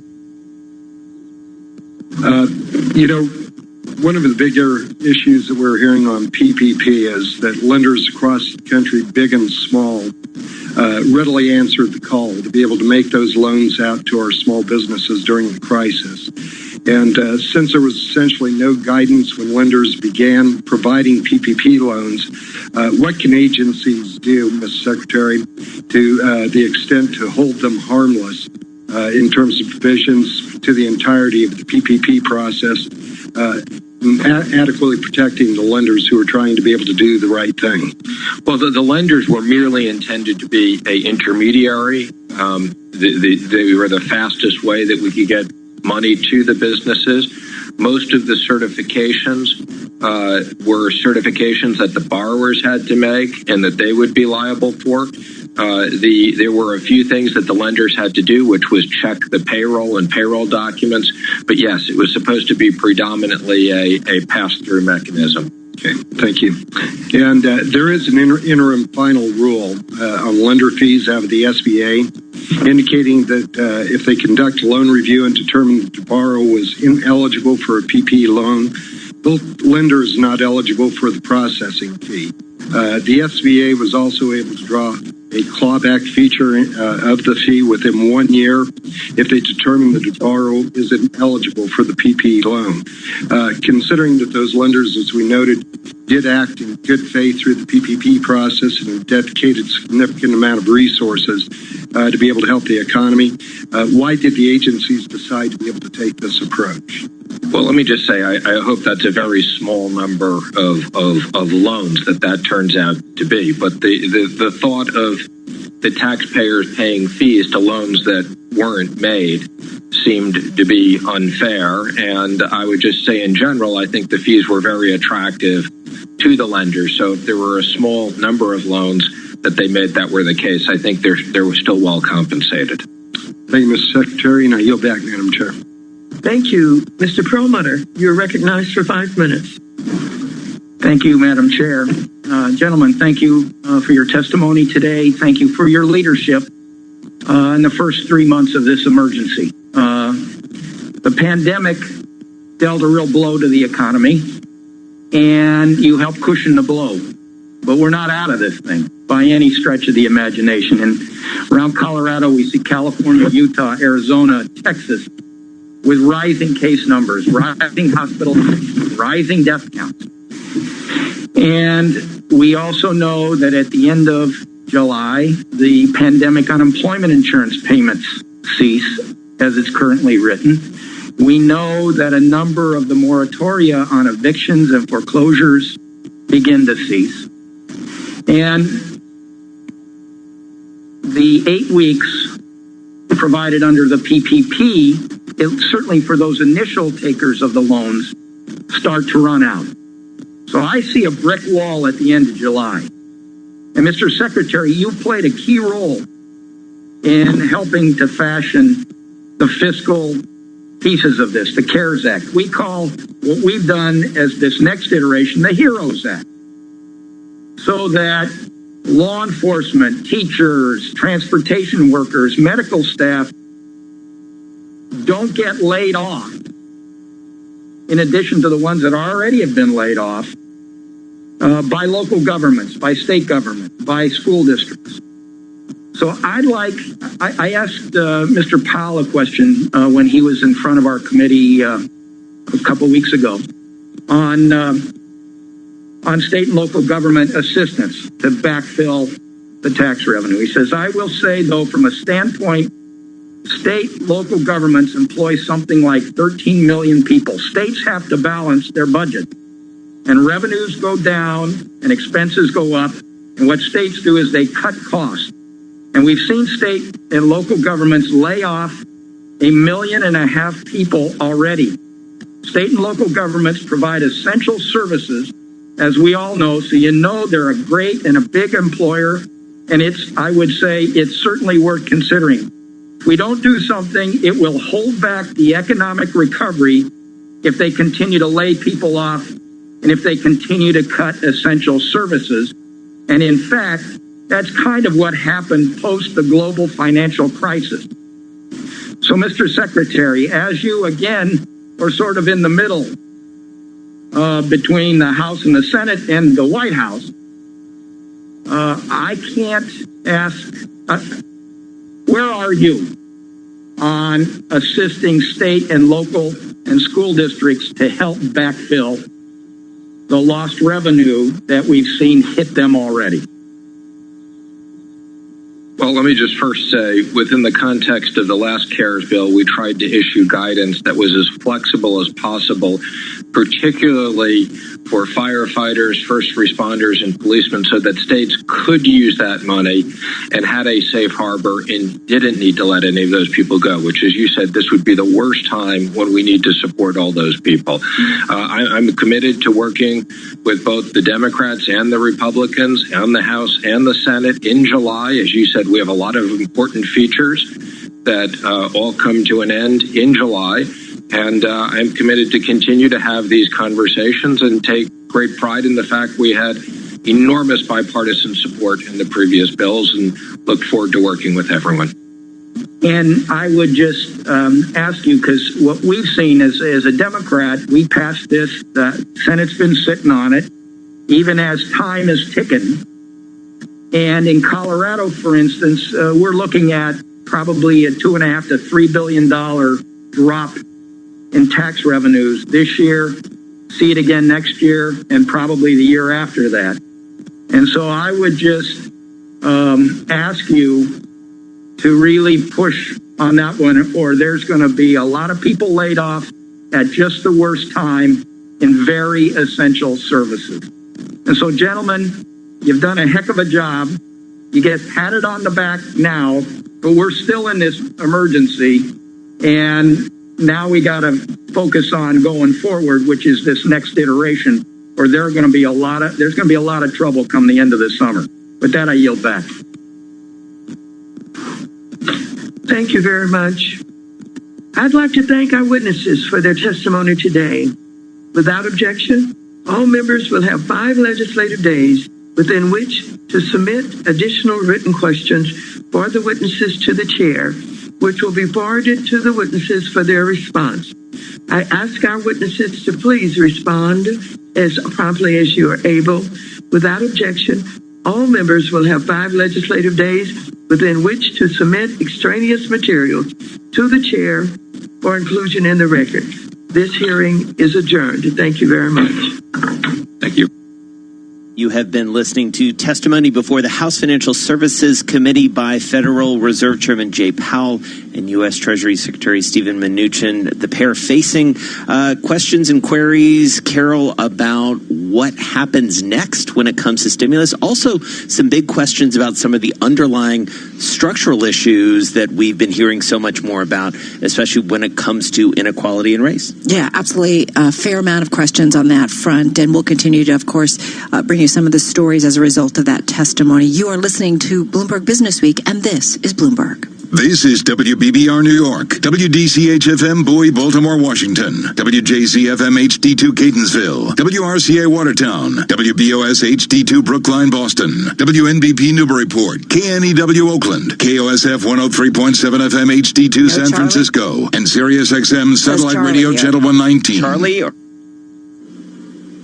All right, you are listening to Bloomberg Business Week. Jason Kelly and Carol Masser.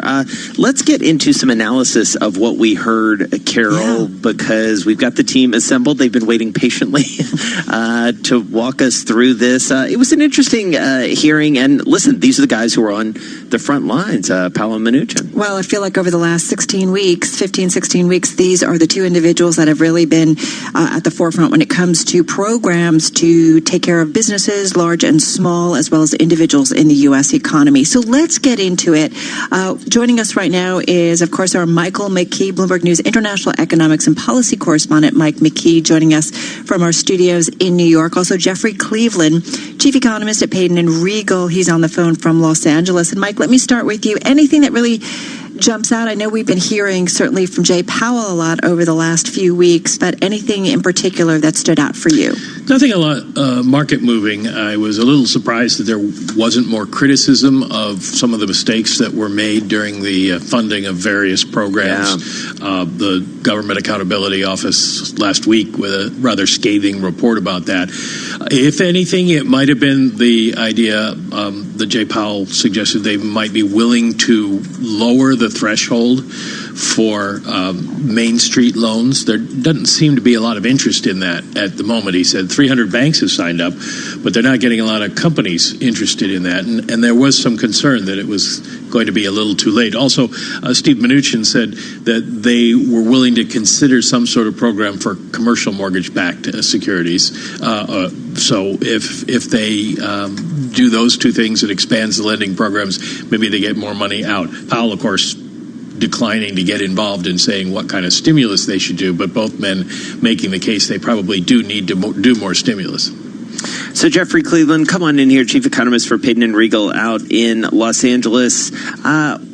What does the Fed and what does the Treasury need to be doing at this moment, especially as, and listen, you are at, unfortunately, what many are considering the new epicenter of this in Los Angeles with this outbreak or this surge or resurgence, depending on your perspective, that we're hearing. What needs to be done from a fiscal and monetary perspective?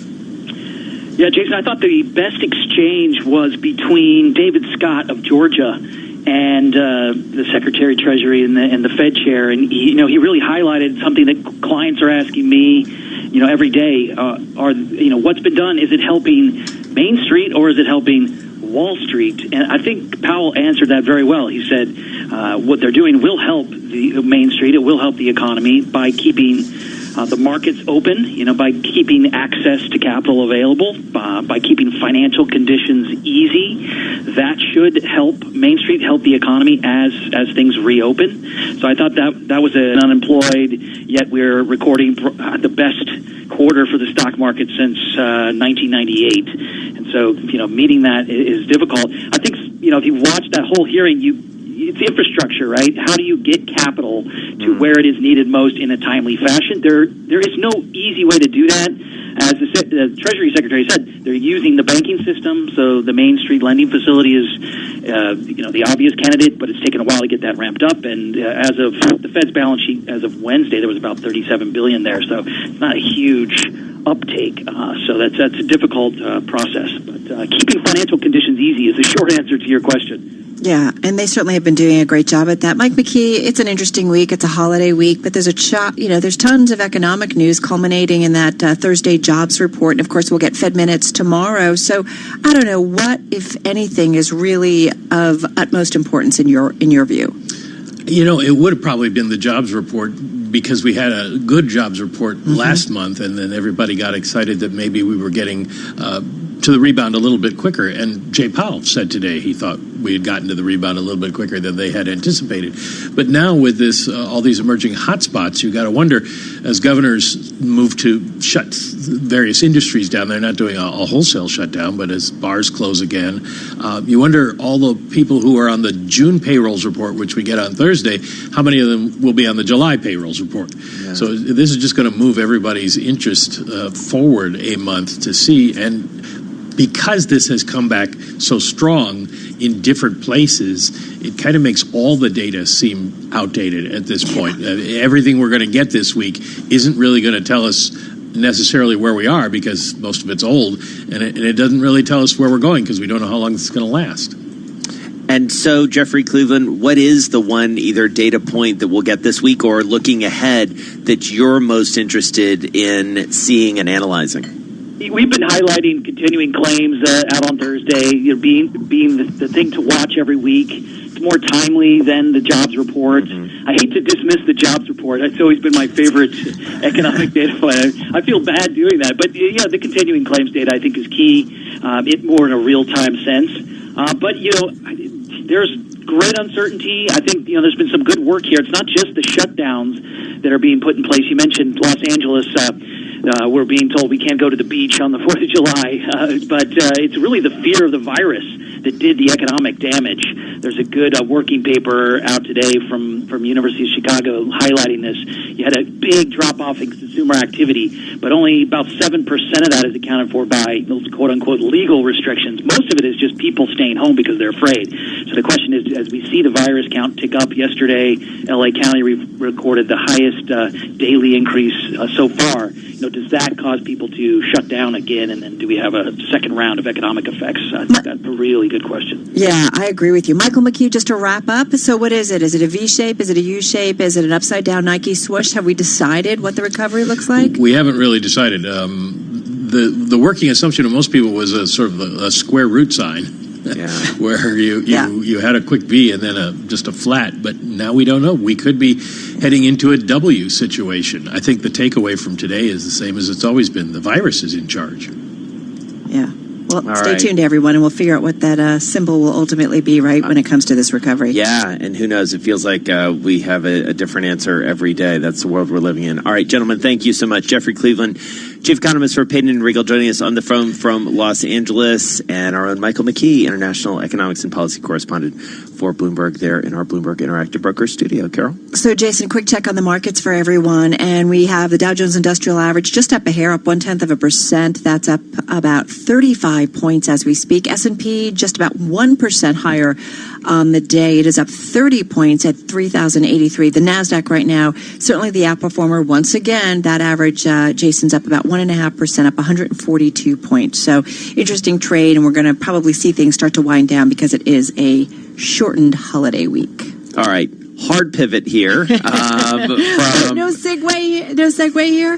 From Capitol Hill to the heist issue, which is one of our favorite things every year. We're going to be talking about it over the next couple of days, but we have to dig into a story that did phenomenally well on the Bloomberg yesterday. Claire Sudduth wrote it. She is a writer for Bloomberg Business Week, of course, joins us on the phone from Brooklyn. The case of the empty frames remains art world's biggest mystery. If that doesn't draw you in, I don't know what does, Claire. It's so phenomenal. Tell us what's going on. This is the heist of all heists in some ways.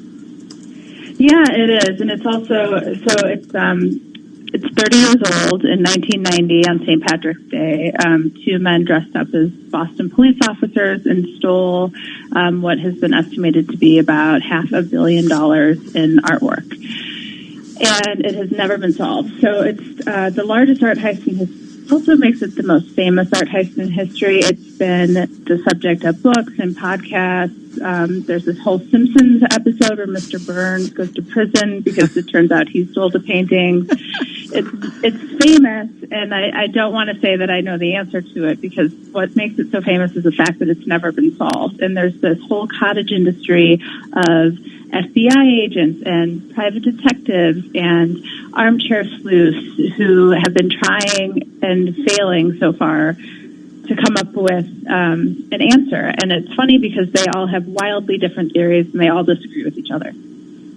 I mean, it just reads, as you said, we often, Jason and I talk about, Claire, things that could be adapted as a series. I mean, it just so reads like a George Clooney movie or something, right? Yeah, exactly. And each episode would be one of the different theories, I guess you could do. It's interesting. The FBI technically has been working on this for a really long time, and they've had different agents in charge at different points in the 3 decades. For a while, they thought it was in France. There was this sting in my name is Donya. I moved to Manchester in 2010. I came from Afghanistan. The first school day was a bit tough. I had no friends, couldn't speak English, and felt a bit left out. My high school teacher was very supportive. She matched me up with friends that spoke the same language as me. Having friends gave me a lot of confidence. I felt like I'm not being left out. Teaching. Every lesson shapes a life. Get free one-to-one support with our teacher training advisors to get one step closer to the classroom. Subject to eligibility. Search Get Into Teaching. Stay close to college hoops conversation with the College Basketball Talk podcast from NBC Sports. Join Rob Doster and Bobby Reagan for weekly recaps of what's happening in every conference, nostalgic flashbacks to classic games, and big picture discussions on the future of the sport. Yes, they found a way to ensure that there was a financial incentive for be able to get paid for K to go there, if that makes sense. But it's not, there was still a recruitment involved, right? Let me think about it like this. Search College Basketball Talk on TuneIn to listen. Who says you can't have a laugh while getting serious about America's pastime? On the daily podcast Locked On MLB, comedian and baseball fanatic Paul Francis Sullivan talks about each team, each pennant race, and everything else in the game, from rule changes and controversies to baseball cards and stadium food. For those of you who are not familiar with me or the old show, I love to obsess over baseball. I'm talking baseball over the Super Bowl. We had a TV showing the division series during my wedding. Search Locked On MLB on TuneIn to listen today. Let's be honest, we all spend too much of our day on social media. But at least you can spend your endless scroll time to discover new things on TuneIn. Follow @TuneIn on Facebook, Twitter, and Instagram to always be in the know about the best new stuff streaming in the app. From breaking news stories and live sporting events. He does! Fabry wins it! To standout stations and podcasts. Stay in touch with TuneIn. 24 hours a day at Bloomberg.com, on the Bloomberg Business app, and on Quick Take by Bloomberg. This is Bloomberg Radio. I'm Charlie Pellet. We move into the final hour of trading on this Tuesday, June 30th, and right now we are looking at an update. Green on the screen here. The Dow, the S&P, NASDAQ all advancing. Stocks back when they were when Fed Chair Jay Powell started testifying. S&P up 30 at 3,083. That is a gain right now of 1%. We've got the Dow up 38 points higher by about 0.2%. NASDAQ surging right now. NASDAQ Composite Index is up by 1.5% at 10,019, up 145 points. The NASDAQ 100 Index up now by 1.5%. And in the year-to-date column so far in 2020 on this last trading day of the first half, NASDAQ 100 Index is up by 15.8%. Fed Chair Jay Powell stressed to Congress that getting the coronavirus under control is vital as the U.S. economy rebounds from the sharpest contraction on record. Now, in testimony to the House Financial Services Committee wearing a face mask, Powell said, quote, "We have entered an important new phase and have done so sooner than expected." And here's what he had to say in testimony that you heard live right here on Bloomberg Radio. The path forward for the economy remains extraordinarily uncertain and will depend in large part on our success in containing the virus. A full recovery is unlikely to occur until people are confident that it's safe to engage in a broad range of activities. The path forward will also depend on policy actions taken at all levels of government to provide relief and support the recovery for as long as needed. Crude oil trading lower right now. West Texas Intermediate down 1.2% at $39.23 a barrel after posting its worst quarter on record. Oil is now heading for its best 3 months in 30 years as it bounces back from this year's historic crash, yet the rebound does remain tenuous. Checking some of the oil major stocks, ExxonMobil shares right now, ExxonMobil is trading a little change. We've got BP down 1.3%, EOG Resources up 1.4%, and Pioneer Natural Resources up by just about 2.9%. Again, recapping equities higher across the board with the S&P up 26, a gain of 0.9%. I'm Charlie Pellet, Bloomberg Radio. You're listening to Bloomberg Business Week with Carol Masser and Jason Kelly on Bloomberg Radio.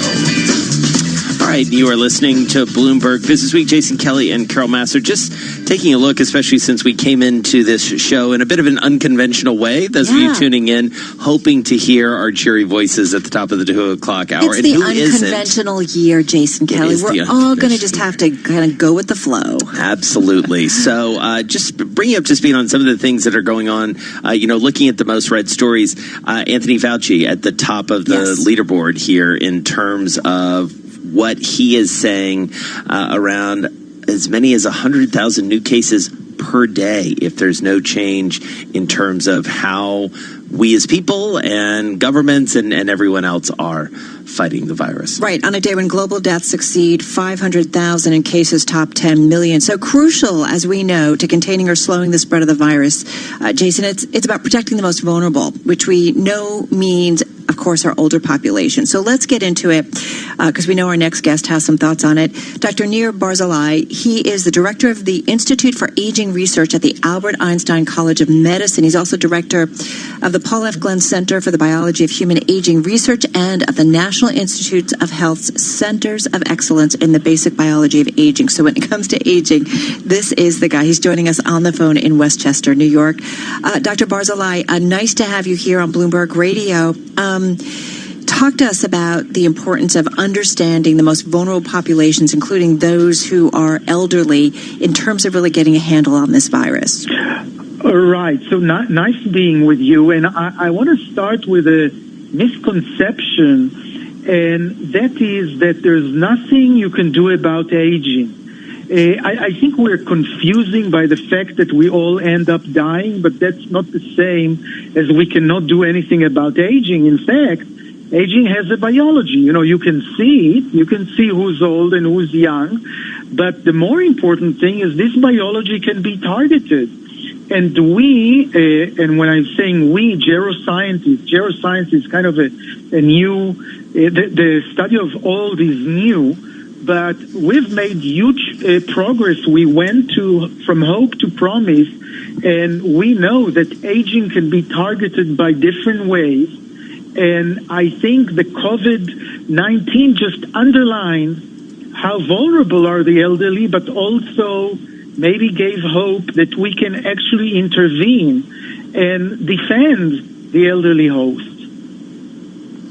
And so what have we learned, Dr. Barzilai, about, what we can do, just taking into account everything that you just said, when it comes to COVID-19, how should we be thinking especially about, as Carol said, this more vulnerable population and given a lot of scary things that we're seeing out there?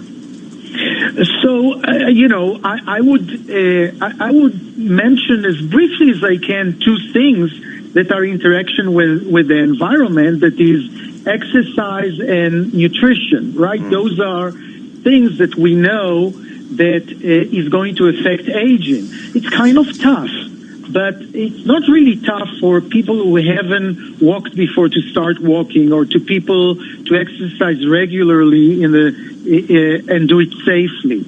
With the nutrition, I have a specific suggestion that will affect more people than many other diets that I can tell you, and this is to start doing intermittent fasting, which really means just skipping breakfast. We call it 16-8. You could do 59 if you want, but 16-8 is if you finish dinner at 8, don't eat anything until 12 the next day. That's 16 hours. And you can do it because even if you're hungry, there's only 2 hours to go, and then you can eat whatever you want. With this diet, you lose weight also, but more important, this is something that upregulates your defense that's important for aging. And can I ask you, but Dr. Barzilai, I want to ask you something. A lot of elderly folks have something like diabetes, where they have to be very careful about, when they eat and how they, eat in terms of maintaining their level. So how does someone like that, where losing weight can improve their health, but yet they're stuck on something like that? Yeah, well, I'm actually a diabetologist. So look, one of the things we want people to do is lose weight, are diabetics.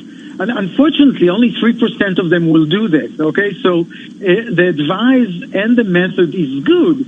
When it comes to treatment, and I don't want to spend too much time of it, but it's very adjustable, If you're on insulin and you're fasting, then the insulin you should get with the meals and not with the fast, basically. So there's a way to do it, but I'm not talking about diabetic people now. I'm just talking about if you're, if you're now want to avoid COVID, exercise and nutrition, or weight loss, or maybe intermittent fasting is a way that you can. It does few things. It increases your immunity, it decreases your inflammation, and it increases the ability of your body to sustain a very severe disease. Okay, so those all are good advice if you can do it. But I really wanted to talk about other things.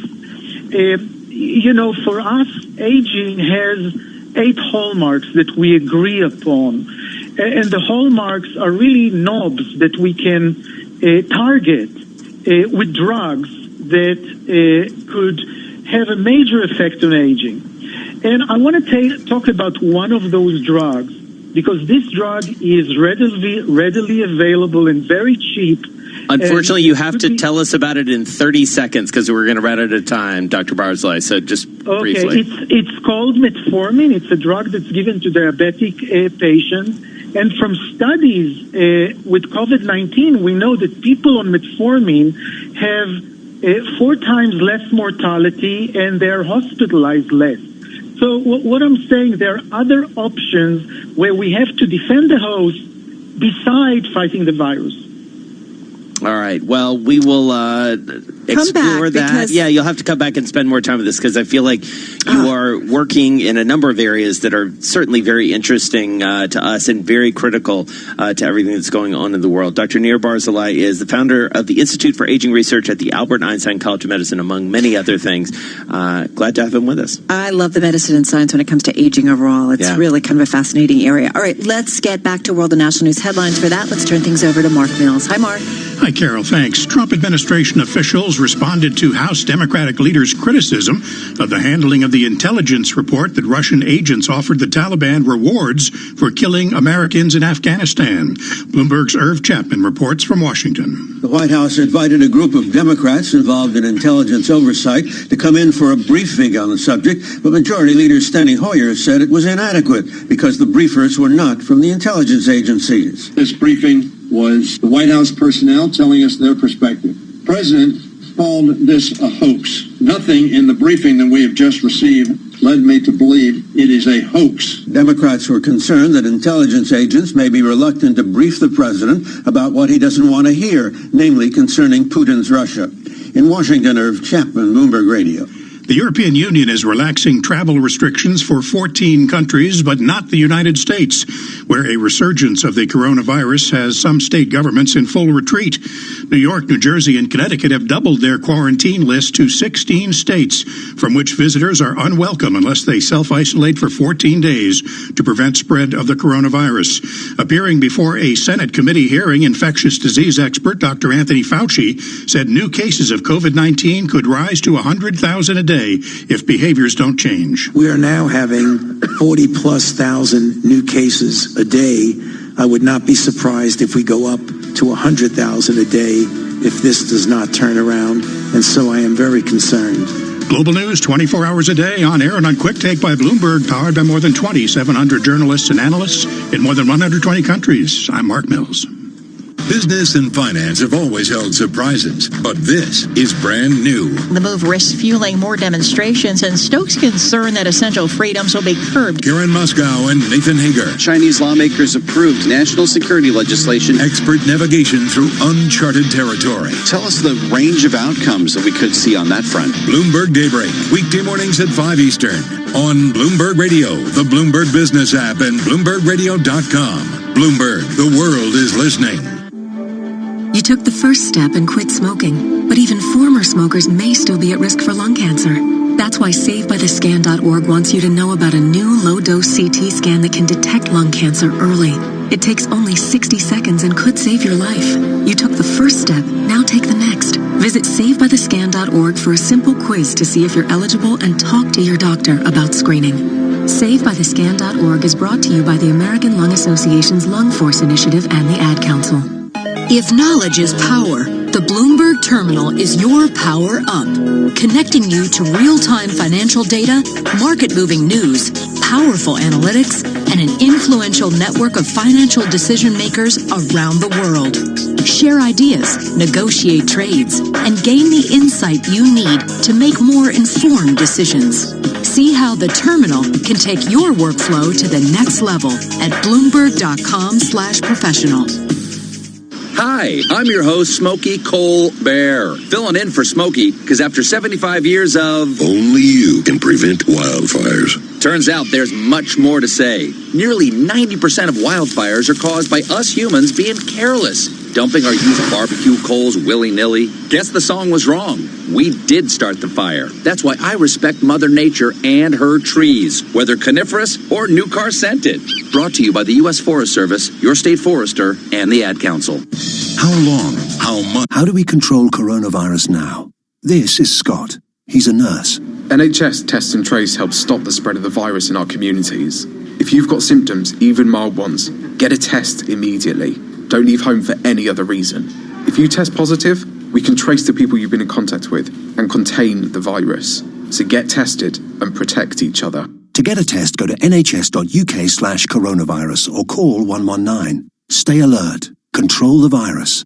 save lives. The big Volkswagen event is now on. If you're after a new Volkswagen, we offer to pay your first 3 months finance payments and an additional £500 to £1,000 contribution to your deposit at 3.8% APR representative. Hello, sir. Do any take your fancy? Well, yes, a new Golf or T-Cross. A Tiguan. No, Passat. Oh, I need to sit down. Here, have a seat. The big Volkswagen event. With every type of car on offer, you may have trouble choosing. With Solutions Personal Contract Plan until 12th of July, excludes e-Golf at participating retailers only. Minimum 46 months to receive 3 months finance payments. Indemnities may be required. Volkswagen Finance. Contact your local retailer to book an appointment.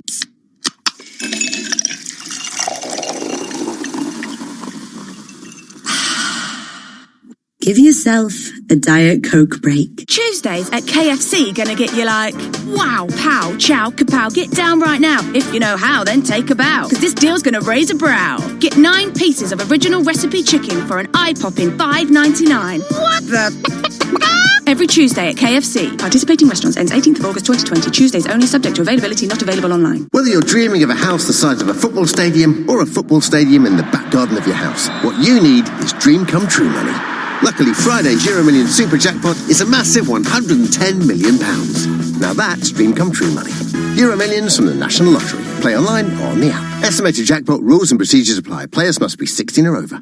At Asda, we've provided 3,500 care homes with priority access to delivery slots, and priority shopping hours are open to our care workers. We're also donating 250,000 face masks to care homes. Asda, we're all in this together. Please show ID for priority shopping. Check Asda.com for times.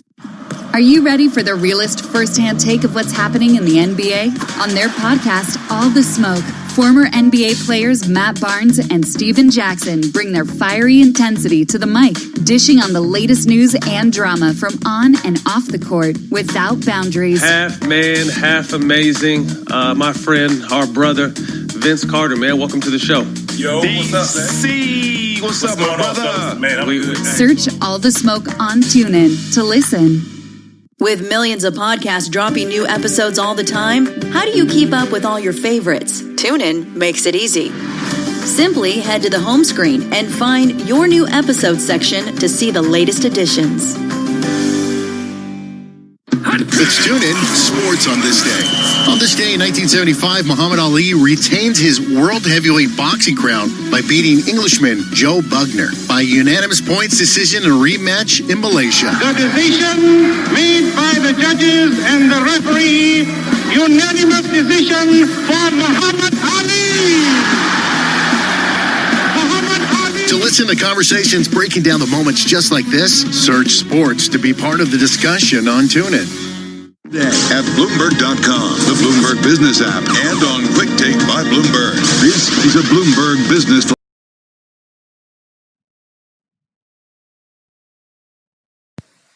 Hi there, I'm placing an order to buy British pound. So the order placed at 1.23767. Let's see if it will get executed, okay?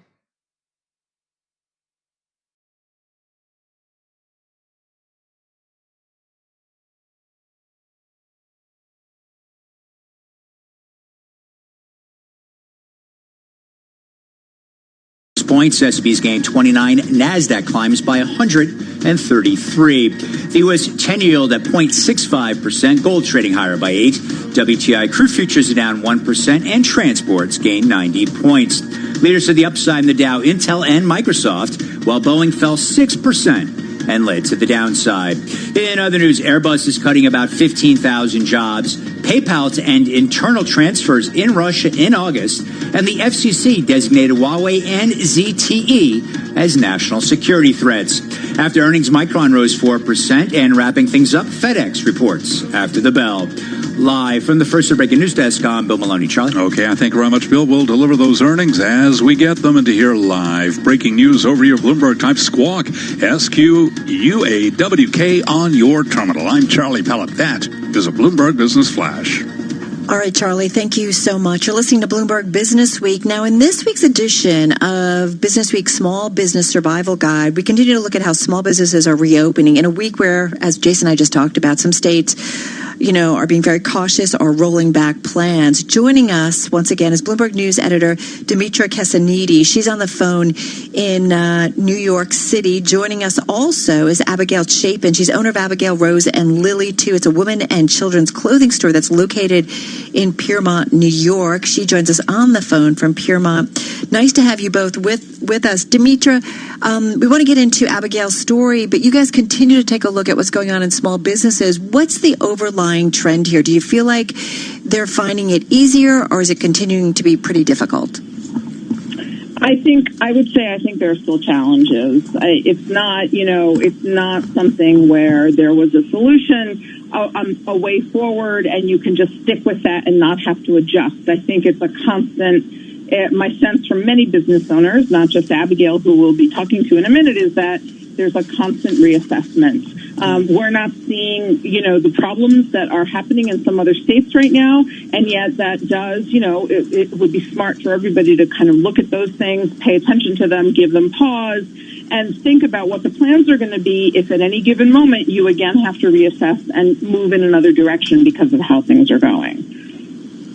And so, Abigail, help us understand what it does look like from your perspective. And I have to say, I'm sort of virtually waving to you. I'm just across the Mario Cuomo Memorial Bridge, otherwise known as the Tappan Zee Bridge, formerly known as the Tappan Zee Bridge here in Sleepy Hollow. So, what are you seeing over there in Piermont? Well, we are seeing that people, I think because people are not going on vacation maybe as much, not traveling, so people from the tri-state area are coming to Piermont a lot on the weekends or as a day visitor. But a lot of the stores, and ourselves included, are taking it slow to reopen. We are a village with a lot of restaurants, a lot of really great restaurants, and the restaurants are open with outdoor seating. So that's keeping our town really active, and people are coming to visit for that. But yeah, we have a few stores in town that haven't opened at all, and we are kind of in an in-between phase ourselves.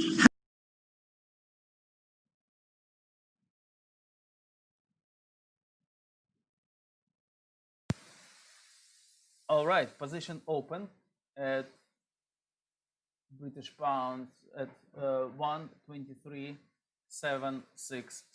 So long on British pound, USD, yeah?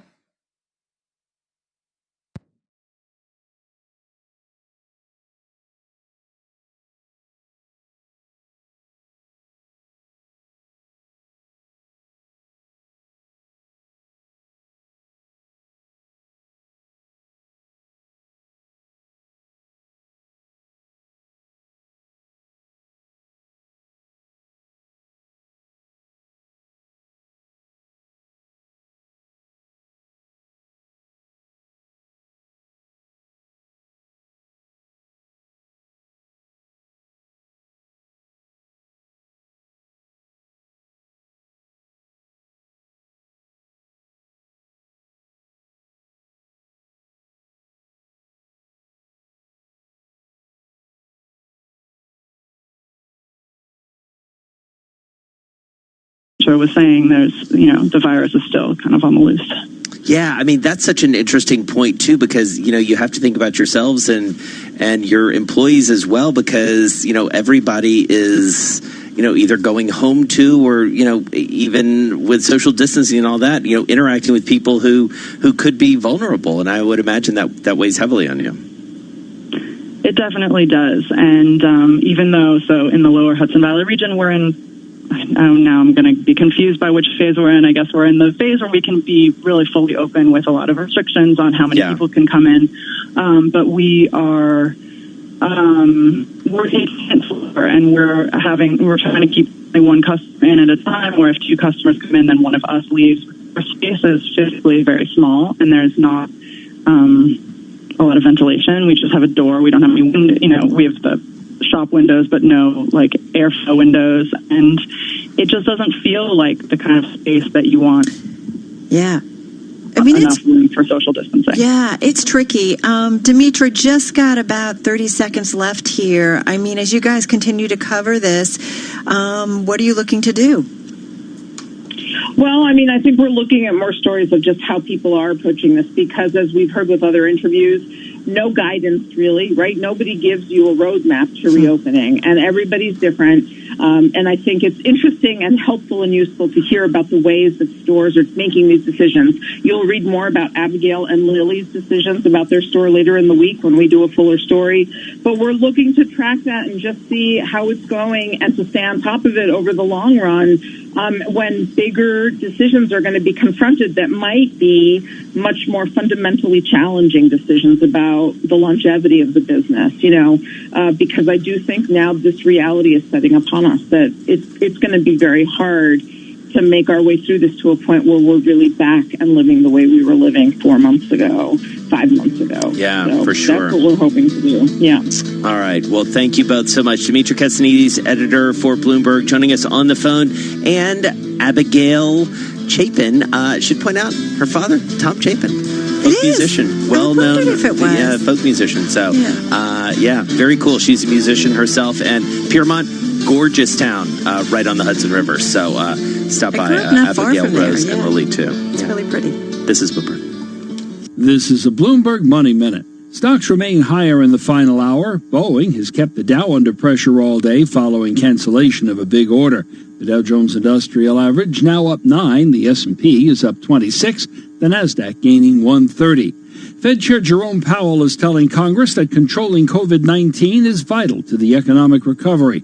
In testimony before a House panel, Powell said the rebound presents new challenges, mainly the need to keep the virus in check. Apple wants its arcade gaming service to be more addictive. It has canceled some games in development, citing insufficient engagement. Sources say it's a sign that many users are leaving Apple Arcade after their free trial ends. Google has acquired smart glasses startup North for an undisclosed price. It's Google's latest attempt to develop the technology, which it has pursued for years with limited success. Its Google Glass product flopped with consumers in 2013.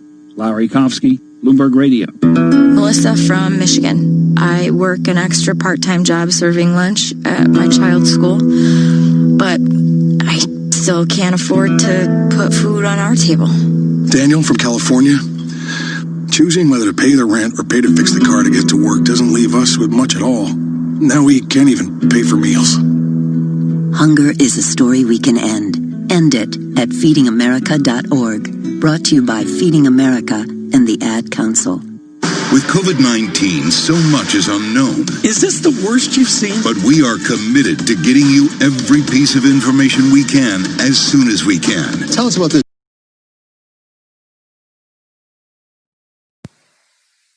Stop on profit at 123.787 on British pound.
My name is Danya. I moved to Manchester in 2010. I came from Afghanistan. The first school day was a bit tough. I had no friends, couldn't speak English, and felt a bit left out. My high school teacher was very supportive. She matched me up with friends that spoke the same language as me. Having friends gave me a lot of confidence. I felt like I'm not being left out. Teaching. Every lesson shapes a life. Get free one-to-one support with our teacher training advisors to get one step closer to the classroom. Subject to eligibility, search Get Into Teaching. In case you didn't know, TuneIn lets you listen to the same radio stations you pick up on your home or car radio, except you can hear them from anywhere. If you want to find a station from somewhere else in the world, navigate to the By Location section under Browse. Keep exploring with TuneIn. Stay close to college hoops conversation with the College Basketball Talk podcast from NBC Sports. Join Rob Doster and Bobby Reagan for weekly recaps of what's happening in every conference, nostalgic flashbacks to classic games, and big picture discussions on the future of the sport. Yes, they found a way to ensure that there was a financial incentive for be able to get paid for K to go there, if that makes sense. But it's not, there was still a recruitment involved, right? Let me think about it like this. Search College Basketball Talk on TuneIn to listen. This is Mike Golick Jr. from ESPN's Golick and Wingo. Every morning, Wingo, Dad, and I sit down and discuss all the news, drama, and highlights spinning the sports world that day. And with TuneIn, you can hear us whenever and wherever you go. Just search Golick and Wingo to start listening today. Buckle up, race fans. NASCAR is back in the driver's seat. And you can cut straight to the action here. With the Performance Racing Network on TuneIn, you can hear PRN's live coverage of some of this year's top events. As NASCAR's top drivers, Kevin Harvick, Clint Boyer, and more get back on the track. Search Performance Racing Network to listen and see upcoming races. Live to New York, Bloomberg 1130. To Washington, D.C., Bloomberg 99.1. To Boston, Bloomberg 106.1. To San Francisco, Bloomberg 960. To the country, Sirius XM Channel 119. And around the globe, the Bloomberg Business app and BloombergRadio.com. This is Bloomberg Business Week. Kind of lost the concept of where we are in the day. Just because of the way we started listening to and it was raining, it was sunny, now it's cloudy again. I don't even know what's going on. It's so true. Yeah. What we do know and what's going to set us on a straight path is, of course, it's time for the chart of the day. So we're going to get to Dave Wilson in just a moment. Thank God for Dave, right? Keeping us on track. Exactly. And for Charlie Pellett. He's got the latest in the business world. Hey, Charlie. Well, they're not predicting the song of the day. It better be Final Countdown because we've got 29 minutes to go until we wrap up the first half of 2020. Let's begin with the year-to-date numbers just because we have that on the Bloomberg. So far this year, the S&P is down 4.3%. The Dow for all of 2020 is down 9.9%. NASDAQ is up 11.8%. The Dow, the S&P, NASDAQ, they're all rallying today. In fact, the S&P is at the best level of the day, up 37 points right now. That is a gain of 1.2%. We've got the Dow up 118, higher by 0.5%, and NASDAQ up 159, a gain there of just about 1.6%. 10 years down 9/32 with the yield there of 0.65%. Gold up 0.4%, 17.80 the ounce, and a pullback for crude. West Texas Intermediate down 0.8% right now, 39.38 a barrel for West Texas Intermediate crude. Those are the numbers, the story behind the numbers. Stocks up on the final day of the best quarter since 1998 as investors assess better than estimated economic data amid concern over new coronavirus cases and trade relations with China. 3:32 on Wall Street. Time now for the Small Business Report. Here's John Tucker. New York City is easing pandemic-related restrictions after a 3-month shutdown. Offices slowly starting to reopen, and for small businesses that depend on commuters, this reopening can't come soon enough. Glenn Light runs Tescatory Seafood and Sushi with his partners at Grand Central Terminal, and he joins us now. Glenn, have the customers come back? Well, the first opening was June 8th, and the week of June 8th and the week of June 15th, sales actually dropped 10% from the prior 4 weeks when there was no quote-unquote opening. And now we just had phase 2 opening last week. I mean, minuscule. Well, why did the business drop off at that one point? I can't answer that question. Everybody asks me that question. I get the feeling that they're just waiting to see who's going to be first. They announced last week that ridership was still down 90%. And that's your bread and butter, the ridership. Yeah. Those are your customers. 100%. Have you gotten any guidance as to when offices will be fully reopened for your planning purposes, when revenue might start to get back to something normal? It seems to be all over the board, so we were really interested in seeing this first week of the phase 2 opening to see if we saw any, office people coming back, but little to none. Glenn Light of Tescatory Seafood at Grand Central, thanks. Best of luck to you. I'm John Tucker. That is your Bloomberg Small Business Report. And John Tucker, we thank you. 3 aviation notes briefly. Plane maker Airbus cutting 15,000 jobs. Norwegian Air Shuttle notifying Boeing that the carrier is terminating purchases for all 97 of its remaining jets on order. Boeing down 5.1%. Delta bringing back some beer and wine service on most flights after July 2nd. I'm Charlie Pellet. That's a Bloomberg Business Flash. Hallelujah, Charlie Pellet. Indeed. Cheers. Indeed. All right, Charlie Pellet, thank you so much. Masks and beers. Masks and beers and social distance. This is Bloomberg.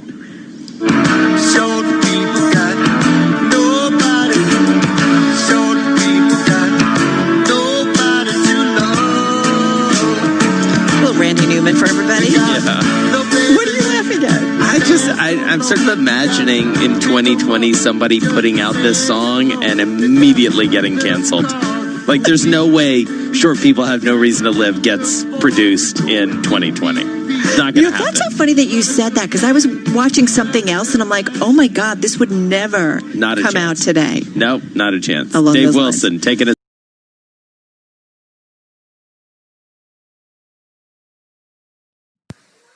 I'm moving stop and profit for British pound to 1.23817.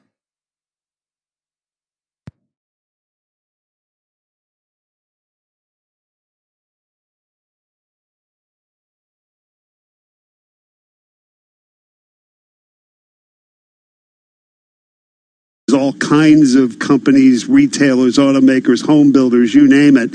Yeah, it's actually up, given everything that has gone on this year, which is saying something in and of itself. But I digress.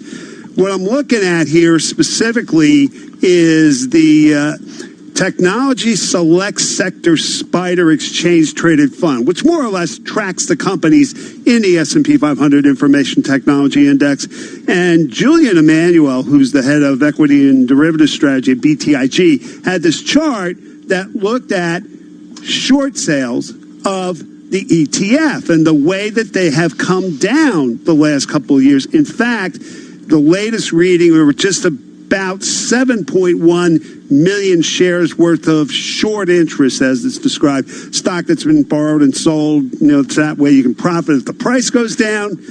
And that was as of June 15th, and that was the lowest number since the end of 2007, which, of course, was right after the end of an earlier bull market in stocks. But in any case, it just shows you, with tech companies going up and up and up, that increasingly investors just don't want to bet against them. At least what's happening with this ETF points in that direction. If you want to know more, folks, send me an email. I'll get you the chart, the explanation that goes with it, and everything I do going forward. The email address is dwilson@bloomberg.net. That's dwilson@bloomberg.net. However, Dave Wilson, if you're a contrarian, you might think differently. I actually had somebody send me an email to that effect. Does that mean it's the time to buy? No, I don't tell anybody what to do. Right. I just put things out there. You decide for yourself. But yeah, right. Certainly the contrarian argument would be, given where this particular indicator of short interest has been historically, that at least it's something to look at. Yeah, for sure. I mean, listen, tech stocks are going to be one of the amazing stories of 2020, I think. I mean, you heard Charlie Pellet talk about, where we are year to date. NASDAQ, 12% in the green. Yeah, no, listen, it continues to be, you think about all the guests we have on and the investment guests. I mean, that's one thing that people are like, technology, that's what people will continue to spend money on. People, individuals, and businesses. So, all right, Dave Wilson, good stuff. And thanks for the Randy Newman song. We had some fun chats on that. We did. Online and offline. Oh, just boy. saying. All right. Well, if you were a contrarian, you would think something different. That's my favorite line of the day. That is so true. Exactly. Coming up, we're going to count everybody down to the closing bell. Kind of a funny day, funny week.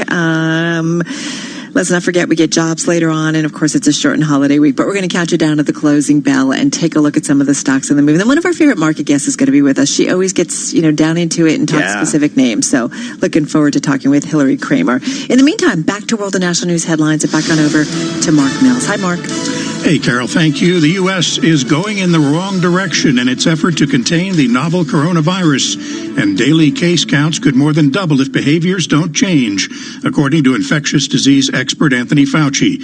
Citing crowded bar scenes, Fauci told a Senate panel that new cases of COVID-19 could rise to 100,000 a day, up from the current level of about 40,000. Speaking to reporters in Wilmington, Delaware, former Vice President Joe Biden attacked President Trump for his handling of the coronavirus epidemic. Statewide lockdowns that so many Americans lived under for months were intended to buy us time to get our act together. Instead of using that time to prepare ourselves, Donald Trump squandered it. Lawmakers from both parties called on the Trump administration to provide more information about intelligence that Russia put a bounty on U.S. troops in Afghanistan, with Democrats questioning why President Trump hasn't responded. Congresswoman Liz Cheney, chair of the House Republican Conference, issued her own warning to the Russians. America's adversaries should know, and they should have no doubt, that any targeting of U.S. forces by Russians, by anyone else, will face a very swift and deadly response. In a 5-4 ruling, the Supreme Court has made it easier for religious schools to obtain public funds, upholding a Montana scholarship program that allows state tax credits for private schooling. Amy McGrath, a former Marine fighter pilot who built a formidable campaign war chest, emerged Tuesday as the Democratic nominee to take on Senator Mitch McConnell in Kentucky. Global news 24 hours a day, on air and on Quick Take by Bloomberg, powered by more than 2,700 journalists and analysts in more than 120 countries. I'm Mark Mills. This is Bloomberg. Jenny Liss, Jewish communal leader and philanthropist, talks about why she chose the Jewish Communal Fund for her family's charitable giving. For a lot of people, it would be the convenience factor. I don't have to track anything. If charitable giving is an important part of your life, JCF can help you organize your philanthropy with our donor-advised fund. A fund can be established with a minimum tax-deductible contribution of $5,000. Make grants to your favorite charities, and JCF handles all the administration and reporting. At the year end, our board awards community grants, from fees and endowment income to UJ's annual campaign. We also make gifts to specific organizations, the elderly, Holocaust survivors, the hungry. The fact that we come together as a community at the end of the year to build community, that's what makes us different. Get better at giving back. To find out more about JCF's impact, visit jcfny.org and download the Giving Report. JCF, we have a gift for giving. Hey y'all, Jeff Foxworthy here. Now, if you've ever found yourself repeating the same thing over and over for 75 years, you might be Smokey Bear. Only you can prevent wildfires. That's why I'm filling in for Smokey to switch things up, because there's a lot more to say. And I should know because my grandfather was a firefighter. And one of the things he taught me is that the people that love the outdoors the most are often the ones accidentally starting wildfires, which means always BYOB. No, bring your own bucket to the campfire. And be extra careful with things like burning yard trimmings. Don't just walk away, or chances are you might be starting a wildfire. So for the love of the outdoors, go to SmokeyBear.com to learn more about wildfire prevention. Brought to you by the U.S. Forest Service, your state forester, and the Ad Council. The market's in focus every... The big Volkswagen event is now on. If you're after a new Volkswagen, we offer to pay your first 3 months finance payments and an additional £500 to £1,000 contribution to your deposit at 3.8% APR representative. Hello, sir. Do any take your fancy? Well, yes, a new Golf or T-Cross. A Tiguan. No, Passat. Oh, I need to sit down. Here, have a seat. The big Volkswagen event. With every type of car on offer, you may have trouble choosing. With Solutions Personal Contract Plan until 12th of July, excludes e-Golf at participating retailers only. Minimum 46 months to receive 3 months finance payments. Indemnities may be required. Volkswagen Finance. Contact your local retailer to book an appointment. Whether you're dreaming of a house the size of a football stadium or a football stadium in the back garden of your house, what you need is dream come true money. Luckily, Friday's Euro Million Super Jackpot is a massive £110 million. Now that's dream come true money. Euro Millions from the National Lottery. Play online or on the app. Estimated jackpot rules and procedures apply. Players must be 16 or over. To help keep you and your loved ones safe, TuneIn has the latest guidelines from the CDC. Outdoor activities, wash your hands and don't touch your face. Stay at least 6 feet from people you don't live with. Wear a mask. Avoid shared surfaces like swings or benches. For the latest stories and updates on COVID-19, search Coronavirus News on TuneIn. It's TuneIn Sports on this day. On this day in 1975, Muhammad Ali retains his world heavyweight boxing crown by beating Englishman Joe Bugner by unanimous points decision in a rematch in Malaysia. The decision made by the judges and the referee, unanimous decision for Muhammad Ali. To listen to conversations breaking down the moments just like this, search sports to be part of the discussion on TuneIn. This week on the New Yorker Radio Hour, Hilton Knowles on the unrest that followed a police killing in his Brooklyn neighborhood more than 50 years ago. Standing by my mother's living room window, I tried tentatively to ask her why our world was burning. She gave me a forbidding look. Boy, be quiet so you can survive, her eyes seemed to say. Hilton Knowles on the New Yorker Radio Hour from WNYC Studios. Listen to this episode on TuneIn today. Who says you can't have a laugh while getting serious about America's pastime? On the daily podcast Locked On MLB, comedian and baseball fanatic Paul Francis Sullivan talks about each team, each pennant race, and everything else in the game, from rule changes and controversies to baseball cards and stadium food. For those of you who are not familiar with me or the old show, I love to obsess over baseball. I'm talking baseball over the Super Bowl. We had a TV showing the division series during my wedding. Search Locked On MLB on TuneIn to listen today.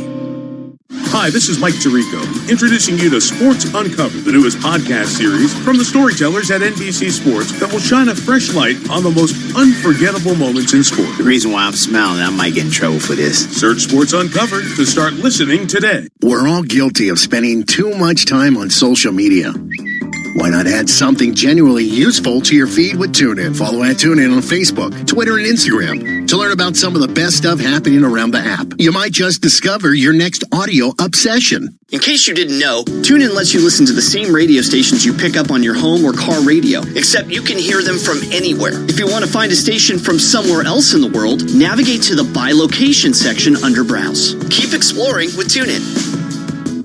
Bloomberg.com, the Bloomberg Business app, and on Quick Take by Bloomberg. This is a Bloomberg Business Flash. From Bloomberg World Headquarters, I'm Charlie Pellet. 13 minutes to go ahead of the closing bell. Stocks higher on the final day of the best quarter since 1998, as investors assess better than estimated economic data amid concern over new coronavirus cases and trade relations with China. We're seeing a late session rally here. The Dow, the S&P, and NASDAQ pushing higher. Best level of the day right now on the S&P up 39. That is a gain of 1.3%. NASDAQ up 158, up 1.6%. The Dow Jones Industrial Average up 150, a gain there of 0.6%. 10 years down 9/32 with a yield of 0.65%. Gold up 0.5%. 17.81 the ounce. And West Texas Intermediate crude down 0.8%. 39.38 a barrel. We will be hearing from FedEx after the closing bell. Again, recapping equities higher. S&P up 39, a gain of 1.3%. I'm Charlie Pellet. That is a Bloomberg Business Flash. I'm driving in my car. I turn on the radio. How about you let me drive? Oh, no. Who's gonna drive you home? Honey, please, I'll do the driving. Drive on. Excuse me, I want to drive. Just drive, baby. It's the question that drives us.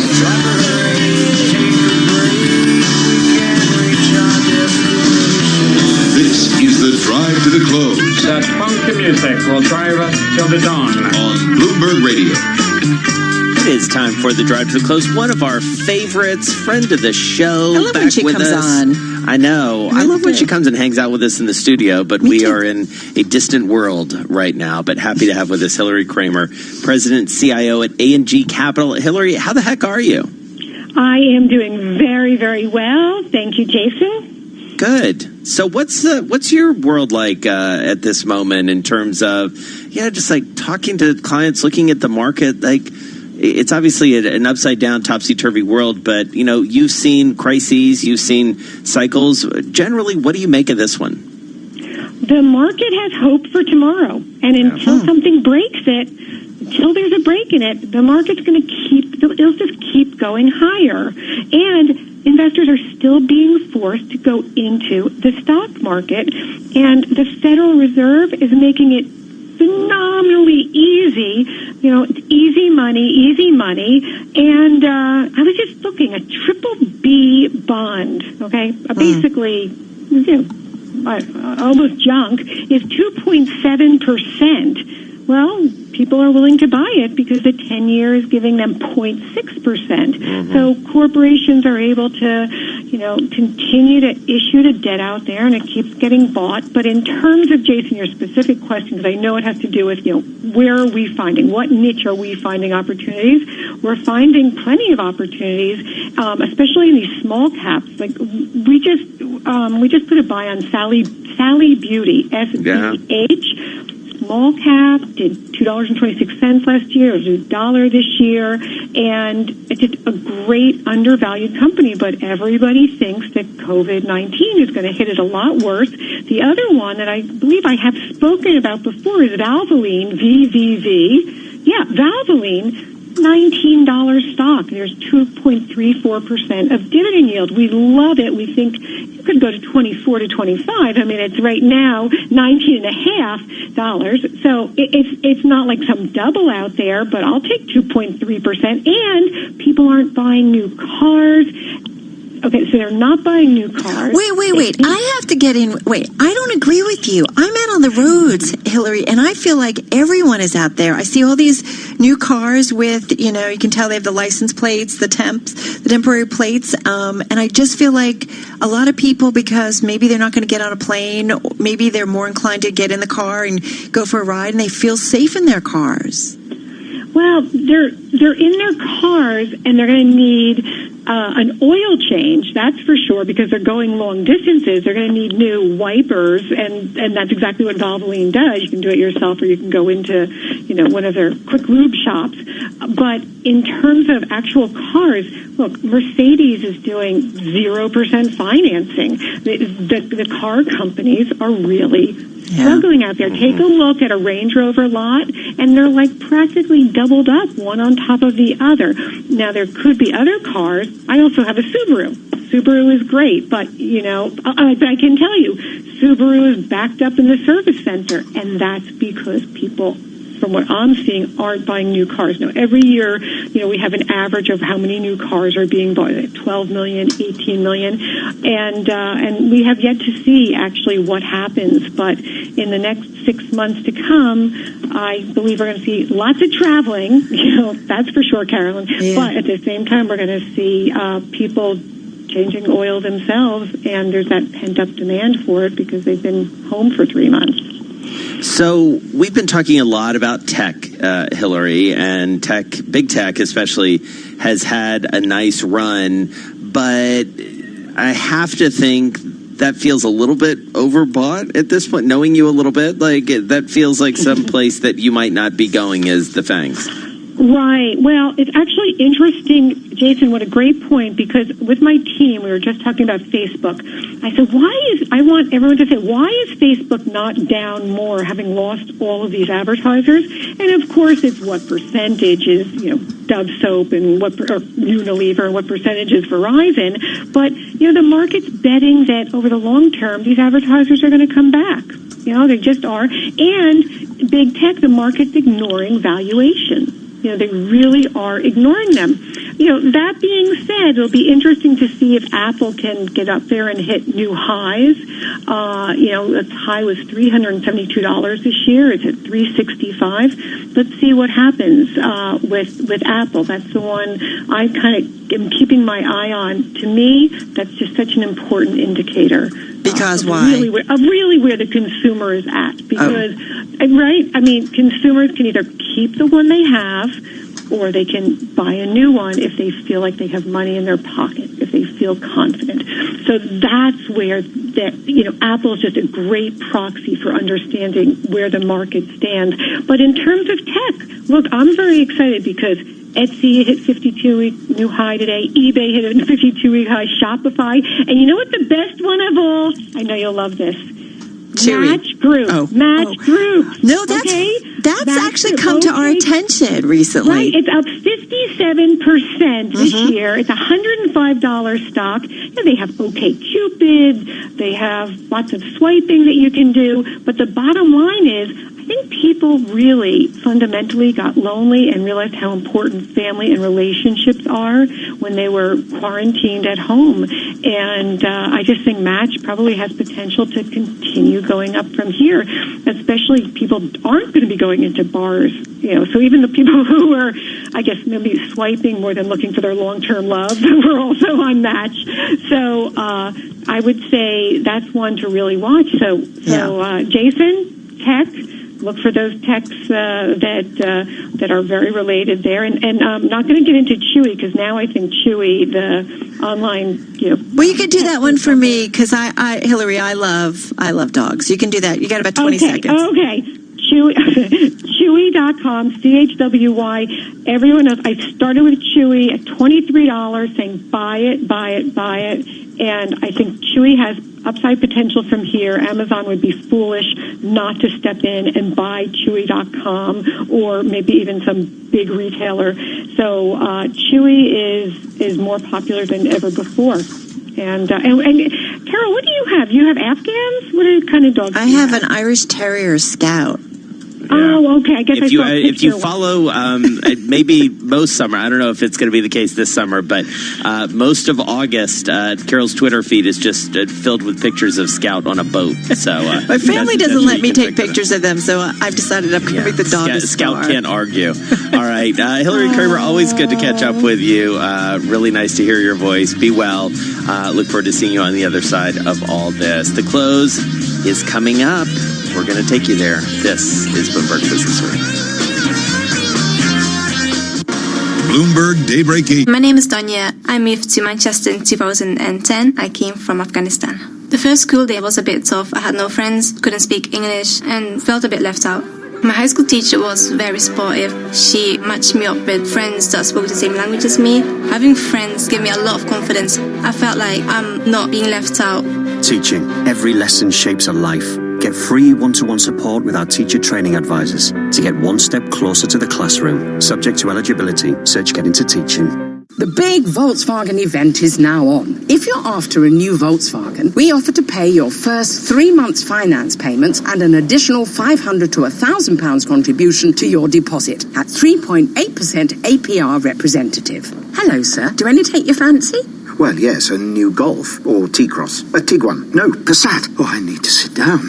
Here, have a seat. The big Volkswagen event. With every type of car on offer, you may have trouble choosing. With Solutions Personal Contract Plan until 12th of July, excludes e-Golf at participating retailers only. Minimum 46 months to receive 3 months finance payments. Indemnities may be required. Volkswagen Finance. Contact your local retailer to book an appointment. Ready to talk brass tacks on what's happening in Major League Baseball? Turn to the Effectively Wild podcast from Fangraphs for daily statistics, analysis, and commentary. One team will say, yeah, we're going to keep paying minor leaguers their stipend, and another team will say, we're going to extend the stipend through this month, and then another team will say, nope, we're cutting them off. So are extending it at least through August, which would basically be the end of the minor league regular season. Search Effectively Wild on TuneIn to listen. In case you didn't know, TuneIn lets you listen to the same radio stations you pick up on your home or car radio, except you can hear them from anywhere. If you want to find a station from somewhere else in the world, navigate to the By Location section under Browse. Keep exploring with TuneIn. Want to get all your college sports news in one place? Turn on the Yahoo Sports College Podcast to hear experts Dan Wetzel, Pat Forty, and Pete Thamel break down the latest NCAA stories from the football field to the basketball court and beyond. I think Reggie should do a video of him running to Heritage Hall and front flipping in. Remember that famous front flipping the end zone that he did? Wasn't he the one who made that popular? I think he was. I think he was, yeah. Search Yahoo College Sports Podcast on TuneIn to listen. This week on the New Yorker Radio Hour, Hilton Knowles on the unrest that followed a police killing in his Brooklyn neighborhood more than 50 years ago. Standing by my mother's living room window, I tried tentatively to ask her why our world was burning. She gave me a forbidding look. Boy, be quiet so you can survive, her eyes seemed to say. Hilton Knowles on the New Yorker Radio Hour from WNYC Studios. Listen to this episode on TuneIn today. Hours a day at Bloomberg.com, on the Bloomberg Business app, and on Quick Take by Bloomberg. This is Bloomberg Radio. Markets, headlines, and breaking news 24 hours a day at Bloomberg.com, the Bloomberg Business app, and on Quick Take by Bloomberg. This is a Bloomberg Business Flash. From Bloomberg World Headquarters, I'm Charlie Pellet. An update on Wall Street, the Dow, the S&P, NASDAQ, all rallying. Folks from Principal Global Investors ringing that closing bell virtually as we await the latest numbers out of FedEx, and it is on to the second half as we wrap up the second quarter, a quarter in which the S&P 500 index rallied 20%. Here are today's numbers. S&P 500 index at the close up 46 points, ending the session at 3,100, up by 1.5%. NASDAQ up 184 points today, higher by 1.9%. Dow Industrials up 215, a gain there of 0.8%. Year to date, the S&P is down 4%.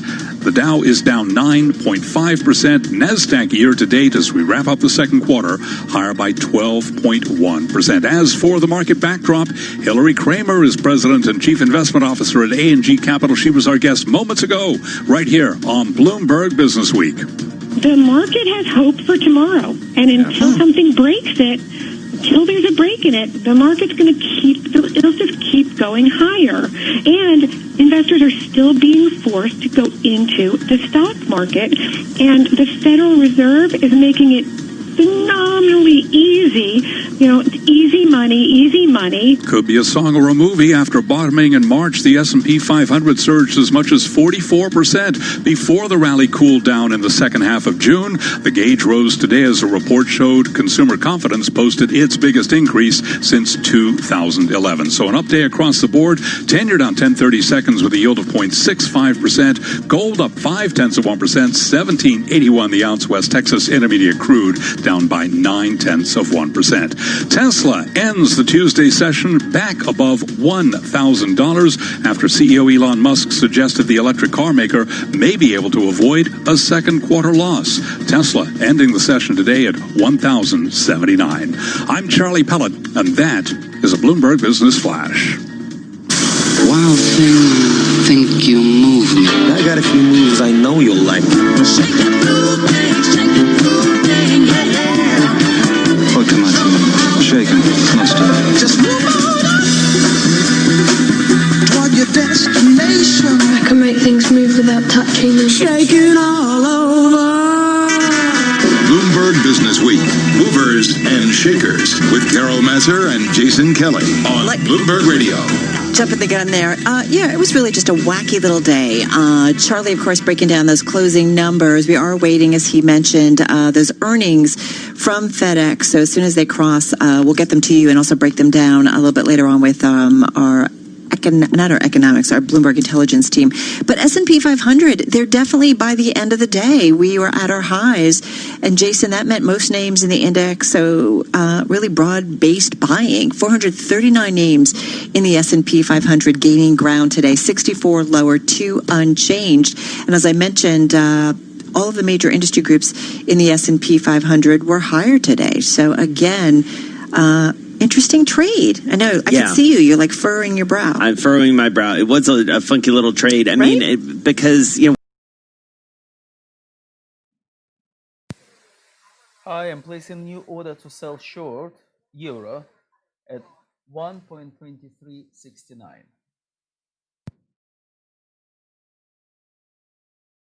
this up was this idea of this system isn't working great in terms of getting the money out to small businesses. And, we talk to a lot of small businesses. We hear from them throughout our show. And I don't know. I continue to feel like this is a bit of a disconnect. And yet, Hillary Kramer, our good friend, just talking about the market really is going to continue to grind higher.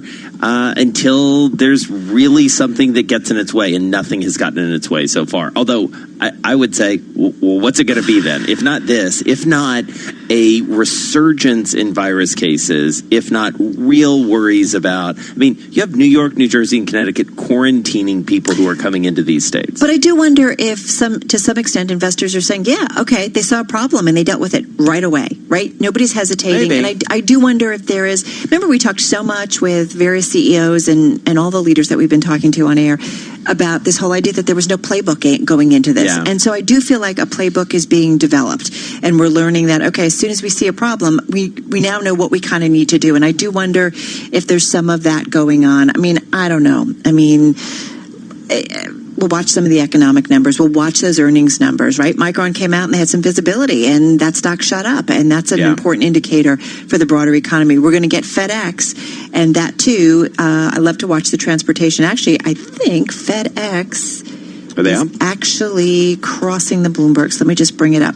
Yep, fourth quarter adjusted EPS of $2.53 a share. That's $1 better than what was forecasted. They're not providing a forecast, though, for fiscal 2021. And they also talked about, revenue was $17.4 billion versus an estimate of $16.3. So, Jason, that's a big beat. Stock's up more than 8% at this moment, so we'll definitely keep an eye on that. Lee Klaskow is going to be along to talk with us about it. Listen, also some enthusiasm for some of the financials, including Citizens Financial Group. That is your number one gainer in the S&P, saying that they're going to maintain their dividend, so that's very good news in many ways. And on the other side, your number one decliner, I shouldn't laugh just because what a time this stock has had, and they had such a great day yesterday. Boeing. The market. I thought you were going to say Cody. Same thing. I resisted. Cody is to us what Chewy is to Hillary Kramer. Somebody got on Twitter and they're like, enough with Cody. It's a small market cap. Give me something bigger to play with. Anyway, Boeing. We're going to still keep talking about Cody. I will not be dissuaded. I will not be dissuaded either. Exactly. Xilinx, though, that's another big gainer, and you have to think that they are the beneficiaries of some of that enthusiasm around chips that we saw yesterday. You mentioned Micron, and Dan Morgan did a nice recap of that yesterday with us, and just talked about how much they surprised with their sense of broader electronic demand. All right, let's get to the volatility index report, continuing to trend lower. We saw about an 8.5% decline yesterday, down 4.3% today. The VIX closing at 30.41. This is Bloomberg. All right, Dave, you're up. Hi, my name is Dave. Wilson, where are you? Wilson! Just what do you think you're doing, Dave? We're going for a price on Wilson. Open up the door, it's Dave! Who? Dave! Hey, Mr. Wilson. Dave Wilson back with us, stocks editor, with his stock of the day, Liquidia. What's going on? Liquidia Technologies, Jason. They help drug makers ensure the products they manufacture are safe and effective. The company provides drug production technology that borrows from practices used in the semiconductor and materials industries. Liquidia is also working on a couple of its own products. One is an inhaled version of a blood pressure treatment. The other is a medication for pain after operations. Liquidia was founded in 2004 and went public in mid-2018. The ticker is LQDA. The shares more than tripled in the first 3 months of trading. Then they plunged as much as 93% to a record low set last December. While Liquidia has rallied this year, the recovery faltered today after a couple of events. The company raised $75 million in a share sale, equivalent to a 25% stake, and it agreed to buy a company called RareGen, which promotes a generic drug to treat that same blood pressure issue as Liquidia's medicine. Now, you put that all together, the stock sale and takeover sent Liquidia to its biggest ever decline. The shares closed with a loss of 21%. God, those biotech names, man. They're just always all over the map, right? Absolutely. And I thought you were going to mention, I'm not sure if you did, that Coty had the second biggest decline in the S&P 500 today? Yes. It's our favorite Boeing? stock. Yes. Barely? Yeah. Right? Just I feel like there's a couple of those names, man, and I know that there's often a lot of news about them, but man, they're either on the biggest gainers, biggest losers, biggest gainers, biggest losers. It just goes back and forth, right? Yeah, and the airline stock's certainly volatile, and they're down today, I see as well. Did I see Kim Kardashian, though, now also a billionaire? I think Forbes came out with something. Kim Kardashian West. Sorry. Yeah, come on. Don't diss Kanye. Kanye's doing his own deals too. Yeah, I don't want to diss him, that's for sure. Yeah, that's for sure. All right, I don't want to diss Dave Wilson ask either. Taylor All right, Swift Dave about Wilson. that one. Oof.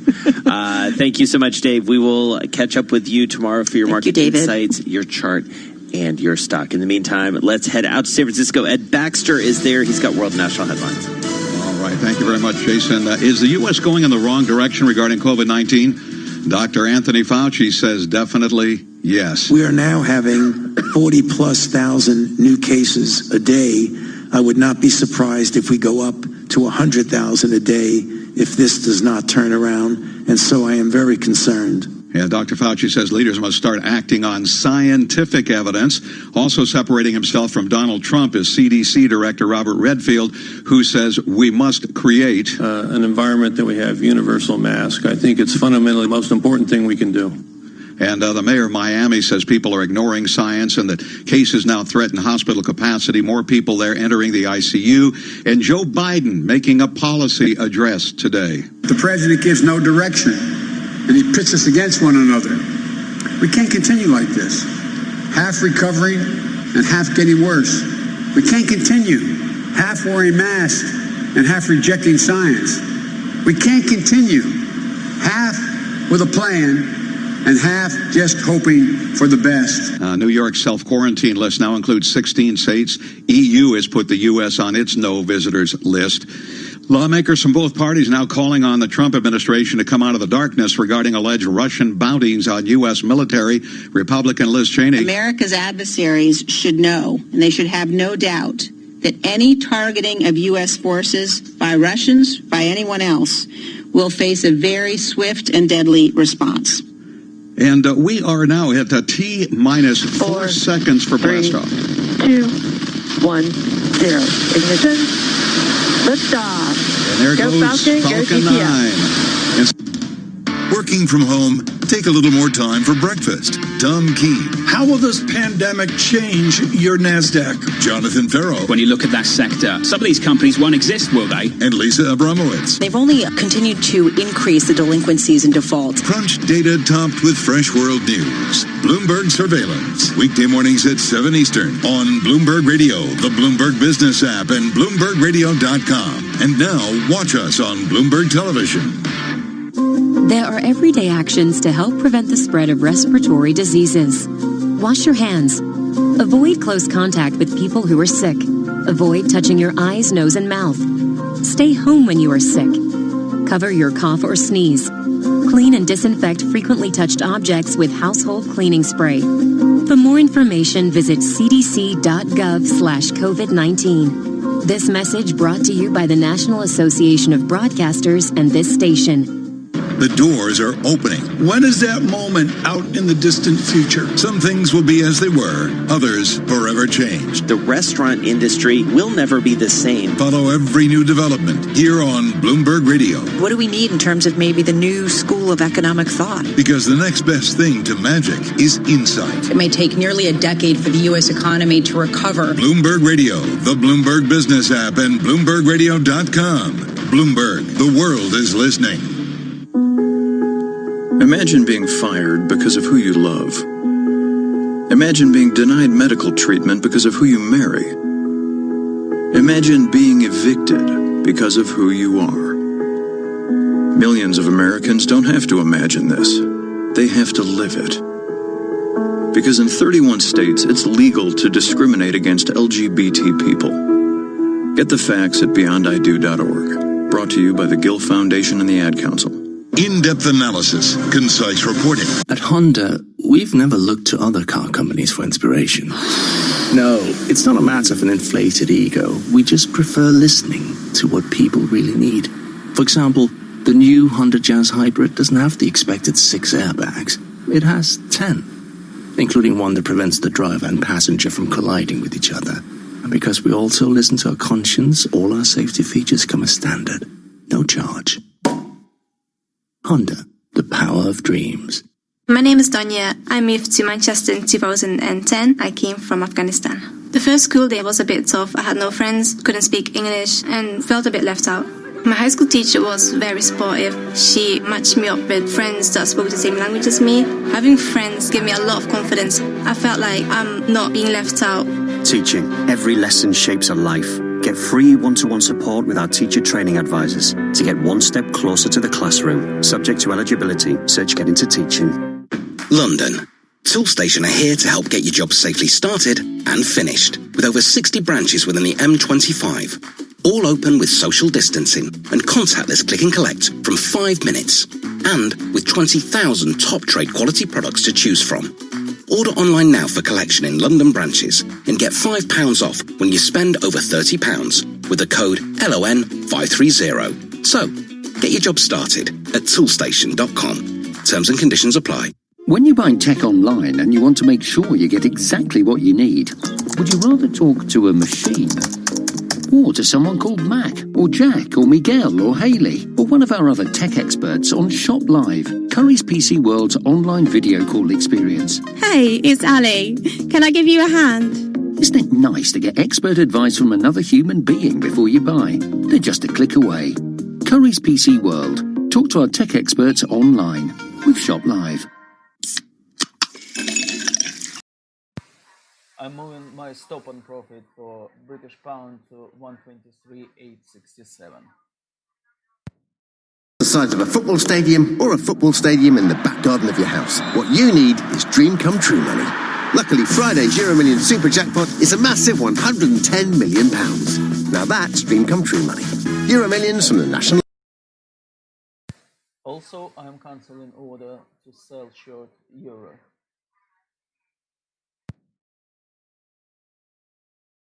Thank you to all the local heroes. Daksha wanted to help the NHS, so she and her husband Parish cooked 50 meals for a hospital in Harrow.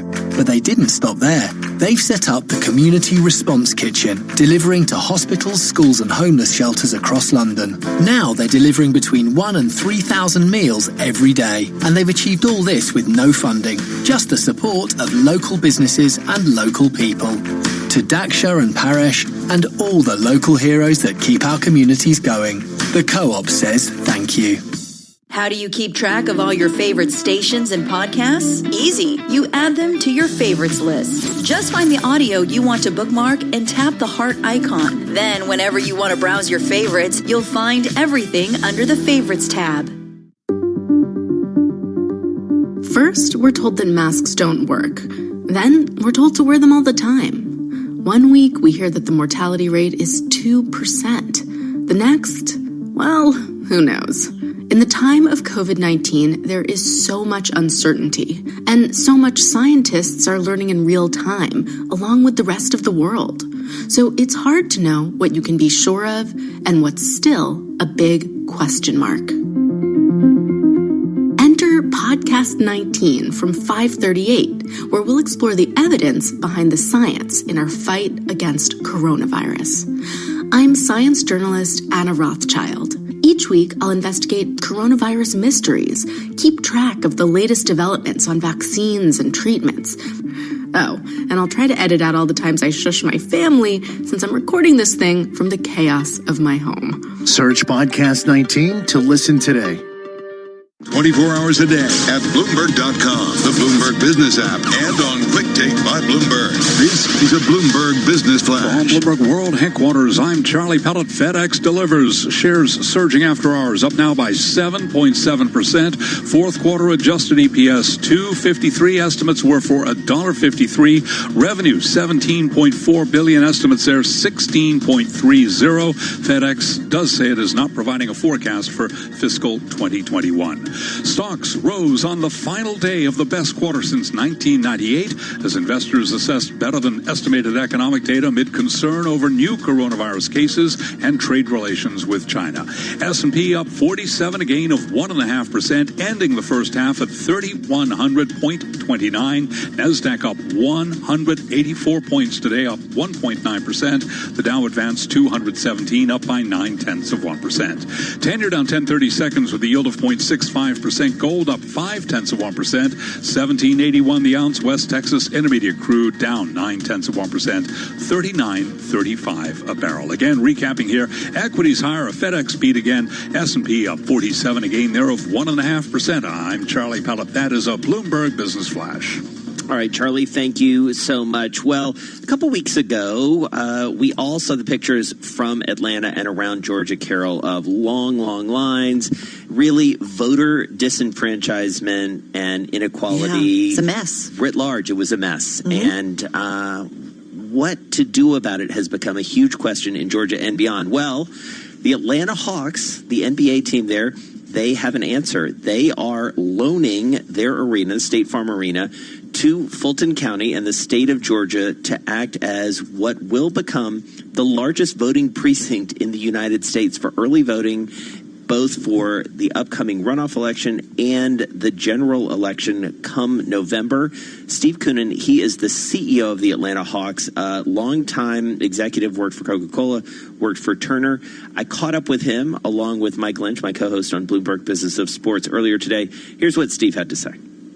We have offered our arena, State Farm Arena, which is about 700,000 square feet, to the Fulton County Commission to host voting for both the August runoff and the general election. And we will be the home of early voting for Fulton County, which is a county that has almost 1 million registered voters. In early voting in Georgia, you're allowed to vote in any super precinct. So we will take our full-time staff and turn them into full-time poll workers. One of the difficulties Georgia has had is that they aren't volunteer training, but maybe an hour before the polls open. And we're going to train our people who are professionals in sports, the sports business, to be professionals in the voting business. They'll train for a week. We will open our doors. We will socially distant. We will allow for handicap. Steve, take me through the process here, because I'm a Boston guy, and if this idea surfaced here in Boston, it would take a decade to get it through all the appropriate people that need to put the stamp on it. Who'd you have to deal with? Who gave the green light? And were there roadblocks or any impediments? Actually, it moved pretty quickly. I kind of had the idea when I was watching the protests the first couple of nights, because they were literally at the street intersection of where our arena sits, and that was the epicenter of the protests in downtown Atlanta. And protests have to lead to change, and change is very difficult. The one thing that I thought we could help influence immediately was voting. And so because of the unique structure of the NBA season this year, that we're not starting our season in mid-October as traditionally done, but in sometime in December, our building was open and available. So I had a conversation with our coach, who is Coach Lloyd Pierce, who has been leading the Coaches Association on social justice and has been very, very active. To bounce it off of him, he liked the idea. Our owner, Tony Ressler, liked the idea. So I placed a call to Fulton County Chairman Rob Pitts, who I had known through my career. And he called me back the next day and said, can we tour the arena? And they walked in the arena, and within an hour we had a deal, and we did a press conference 48 hours later.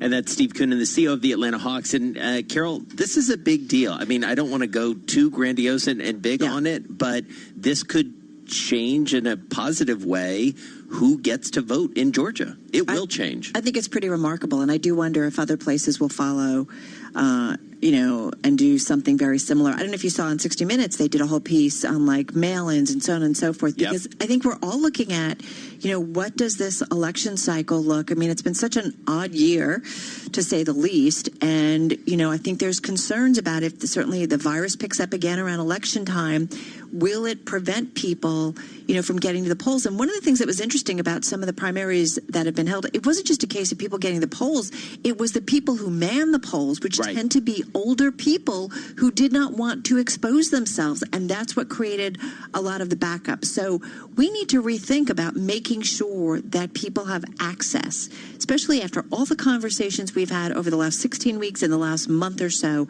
about equality and access and making sure that everybody has a fair shot. We have to make sure that everybody equally has a fair chance at voting. Yeah, well, and it's a matter, to your point, it's a matter of training and staffing. So basically the entire, just to go a level deeper and to reiterate some things that Steve just said, the entire Hawks staff, the arena staff, is going to be trained as poll workers, essentially. Yeah. So it's not going to be volunteers. It's like, you got to get somebody, an older retired person, to your point, to sort of come in and, these are going to be the professionals who normally are ushers and concessionaires and things like that at the arena who are going to be running this precinct. And I will tell you, and one of the things that Steve said, and we're going to have the whole conversation later in the week on our Bloomberg Business of Sports podcast, is other NBA teams are, calling him, asking about this. Think about an idea, think about a world where business leaders, we've been talking about this. What do people do about it? What's the tangible thing you can do to solve problems? Right. Here's one. I love it. And this is when, when there's stress, when there's problems, you've got to think differently. And that's exactly what they're doing. I love it. Yeah, I love it. And if we think about some of the things, whether it's education, really our political system, things need a refresh. Yeah. And I think this is something we can do. Where is it? Is it Portland or Seattle where they do a lot of mail-in votings and they have boxes around the city? It's just really, really cool and very easy and very accessible. Yeah, and also shout out Atlanta. As Steve pointed out in our conversation, it is Was that for mom and dad? Was that for mom and dad? It's for everybody. I love the ATL. It's for mom and dad. And listen, Atlanta's had a tough time through all of this. Wrestling with its own identity. Big protest. The mayor has done a phenomenal job, but business leaders stepping up. This is what put Atlanta in this position in the first place in a positive way of doing the right thing from a business perspective. This is about access. This is about money. So hats off to the Atlanta Hawks for what they're doing. May many people do more. This is Bloomberg. This is a Bloomberg Money Minute. Wall Street closed out the second quarter with a solid advance. It was the market's best quarter since 1998, despite the pandemic. The Dow Jones Industrial Average climbed 217. The S&P jumped 47. The Nasdaq surged 185. American Airlines is getting heat for its decision to resume booking flights to capacity. The director of the CDC expressed substantial disappointment. Dr. Anthony Fauci said he's not sure what went into that decision-making. Calling them a national security threat, the FCC is moving against China's Huawei and ZTE. It has barred small phone companies from using federal subsidies on Huawei or ZTE equipment. It comes as tensions rise between the U.S. and China. Amazon Game Studios is pulling its big-budget PC game Crucible from wide circulation after it was widely panned by critics. The game will return to closed beta status while Amazon works to improve it. Larry Kofsky, Bloomberg Radio. Hi, we're the Goo Goo Dolls. We're fortunate that our daughters have what they need to grow and learn. But that isn't the case for nearly 13 million kids in the U.S. that struggle with hunger. Childhood hunger is a heartbreaking reality that Feeding America is working to change. Each year, the Feeding America network of food banks rescues billions of pounds of good food that would have gone to waste and provides it to families and children in need. You can help kids in need in your community by visiting feedingamerica.org. Brought to you by Feeding America and the Ad Council. The world's financial decision makers connect on the Bloomberg Terminal. The buy side and the sell side together, collaborating across markets and countries in real time, sharing ideas, negotiating trades, and forming an influential network of over 325,000 financial professionals that helps power global markets. Isn't it time you join them? Request a demo at Bloomberg.com/professional. If trying to figure out the future of your business... And action! I was offered one. Cut. That's not on the script. I was offered one. Get in. Ladies and gentlemen, I was offered one. Come, boy. I was offered one. Don't take our word for it. 9 out of 10 people said they were offered a great value deal with O2. Get yours today, in-store, online, or by phone. I was offered one too. O2 Retail Exit Survey 309 of 348 agreed with the statement. O2 offered me a great value deal. For full verification, see o2.co.uk/terms. How do we control coronavirus now? Listen to Steph. She's a bus driver. Now that people are using public transport again, we really need to make sure that we keep each other safe. Passengers need to stay 2 metres apart. If that's not possible, make it at least 1 metre. I want to see everyone wearing face coverings over their mouth and nose unless you've got a good reason not to. And when you get to where you're going, you need to wash your hands. We've still got to play our part. Stay alert. Control the virus. Save lives.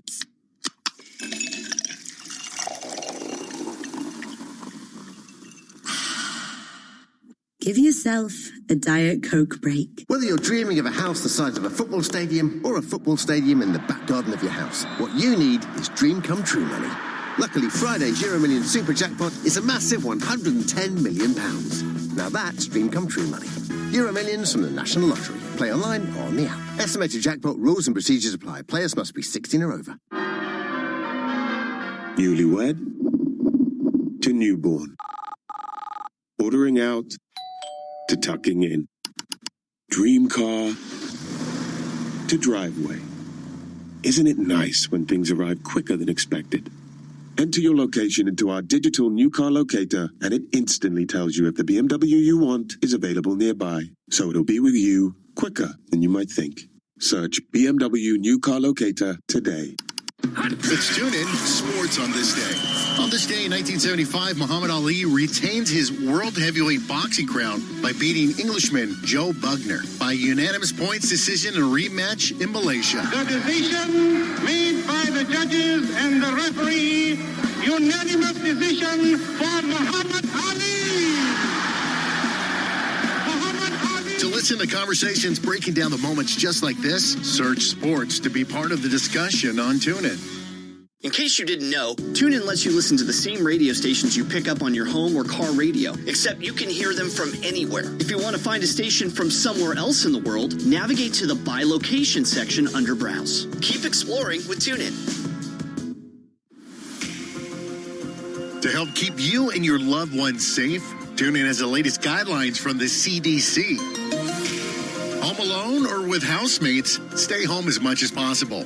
Try to allow only people you live with into your home. Wash your hands. If you're sick, stay home and isolate from housemates. For the latest stories and updates on COVID-19, search Coronavirus News on TuneIn. Live to New York, Bloomberg 1130. To Washington, D.C., Bloomberg 99.1. To Boston, Bloomberg 106.1. To San Francisco, Bloomberg 960. To the country, Sirius XM Channel 119. And around the globe, the Bloomberg Business app and BloombergRadio.com. This is Bloomberg Business Week. And coming up here on Bloomberg Business Week, we're going to talk about FedEx. A nice surprise for investors. Some numbers good. Reminds me a little bit of what we heard from Micron yesterday. Obviously very different businesses, but some optimism. This is why the market's going up. I mean, let's be honest, is because we're getting some nice reports from earnings. But these are both two companies that tell you a lot more about the broader economy. Yeah. So it's really interesting to see what they have to say. So we'll dig into those earnings and the outlook in just a moment. Let's get back to your top business stories. Once again, here is Charlie Pellet. All right, I thank you very much. FedEx is taking off after hours. It used an efficiency drive and a surge in health equipment deliveries to shore up earnings, softening the drag on profit from an increase in less lucrative residential deliveries. Shares are surging after hours. Looking at the quote on the Bloomberg right now, FedEx up by 9.4%. We've got more on the FedEx story with Arlene Klaskow coming up in just a moment. A move higher on the final trading day of the first half with the Dow, the S&P, and NASDAQ all surging today. S&P up 47 points, up 1.5%, ending the second quarter at 3,100 even. Dow Jones Industrial Average up 217, a gain of 0.9%. NASDAQ up 184. That was a gain of 1.9%. 10-year down 9/32 with a yield of 0.65%. Gold up 0.5%, 17.81 the ounce. And West Texas Intermediate crude down 0.4%, 39.54 for a barrel of West Texas Intermediate crude. Fed Chair Jay Powell says the economy has entered a new phase after the coronavirus forced a nationwide shutdown. And with that story, here's Bloomberg's Vinny Del Giudice. In testimony to Congress, the Fed chair struck an optimistic note. Hiring is picking up, spending is increasing, but Powell cautioned full recovery is unlikely until Americans are confident the virus is contained. Treasury Secretary Steven Mnuchin, testifying with Powell, said any additional financial aid would be targeted at specific industries. Vinny Del Giudice, Bloomberg Radio. And we thank you very much, Vinny. We've got Vice President Mike Pence holding a press conference in Washington, D.C. Let's join that now live. We are with you. We are working with the governors in your state to ensure that they have the resources and the support to meet this moment and provide the level of health care that any one of us would expect for a member of our family. But to all of the American people, I say on behalf of the President of the United States and the White House Coronavirus Task Force that because of all that we've done over the last 4 months, we're ready.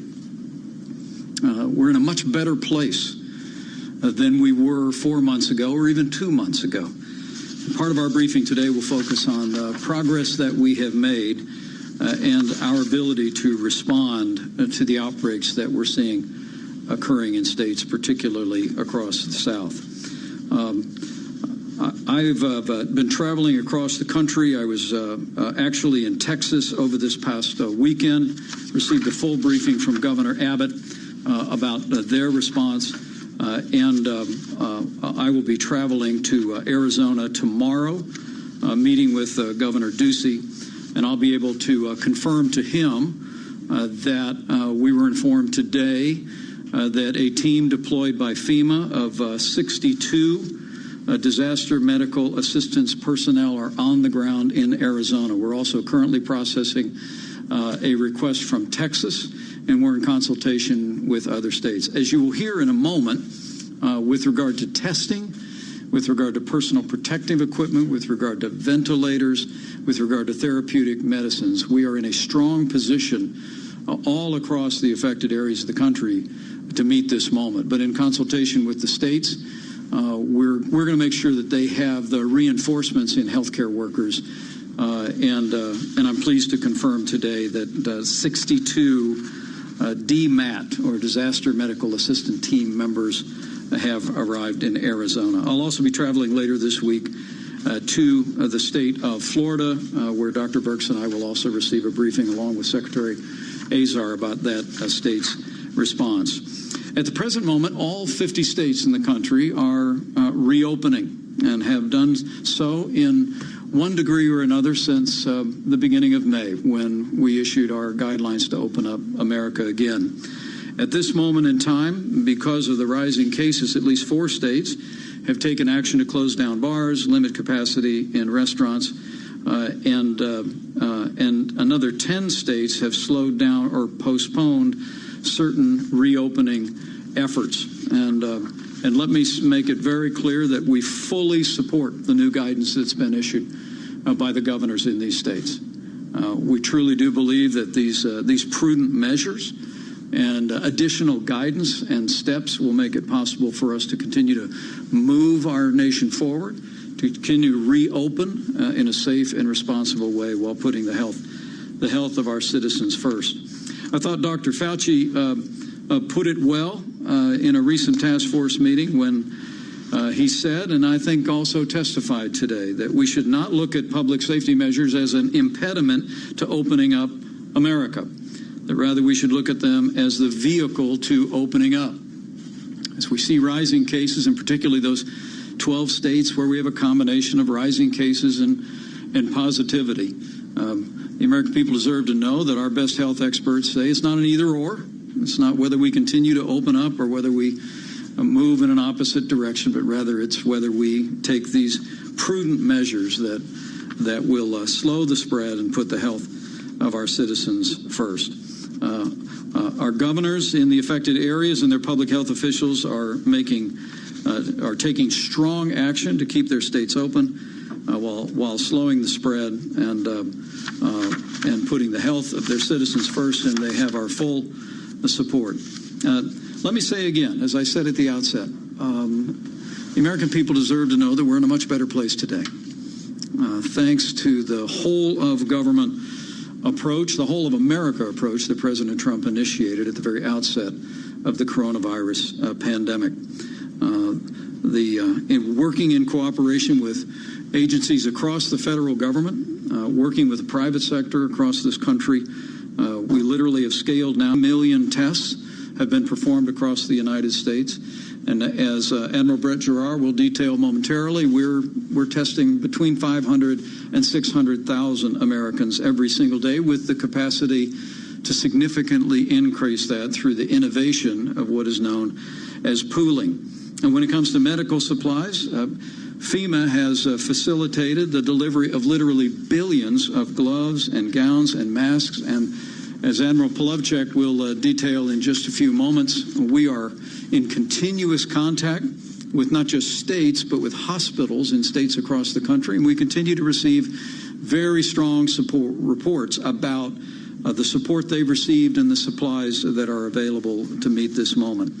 Also, we're in a much better place because of the availability of what's known as therapeutics or medicines to treat people that have contracted the coronavirus and are experiencing severe symptoms. Dr. Steve Hahn of the FDA is here, and he will speak about the progress that we are making, whether it be the availability of remdesivir, which we're distributing another tranche this week, the use of blood plasma, steroid treatments, and also we continue to hear very hopeful signs about the continuing progress toward developing a vaccine for the American people. And so, with that, I'm going to yield to the team here to give you updates. I'm going to begin with Secretary Azar, who will update us on our national response, including important work the CDC did today with regard to opening up our schools again, and then Admiral Giroir will update us on testing, Admiral Polovchek on supplies, Dr. Hahn on medicines. And then finally, we'll hear from Dr. Jerome Adams, the Surgeon General of the United States, who will give counsel to every American in the states that are impacted and all across the country about best practices.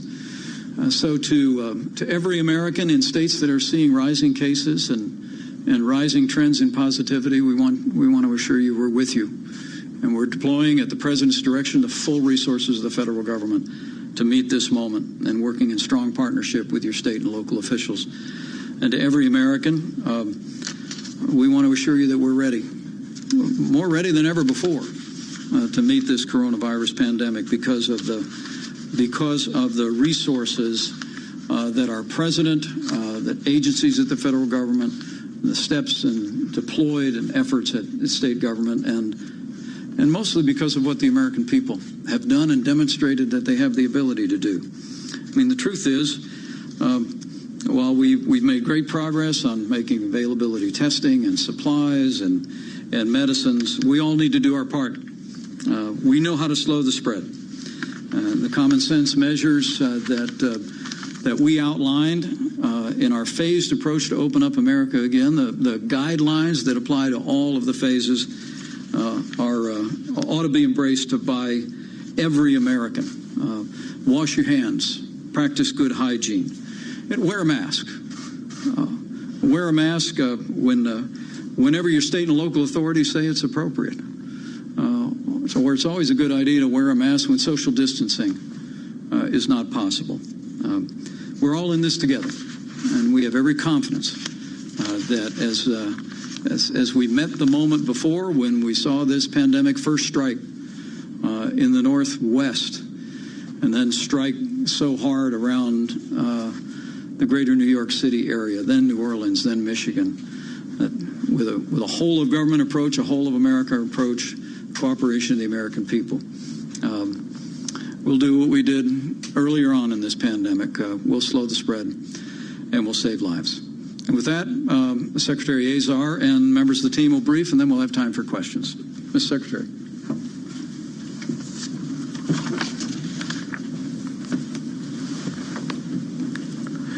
Well, thank you, Mr. Vice President, for honoring HHS and the Commission Corps with your presence today, and thank you for your leadership of the President's All of America response to COVID-19. I'd also like to thank Admiral Giroir and Vice Admiral Adams for their service during this crisis and for their dedication to strengthening the Commission Corps.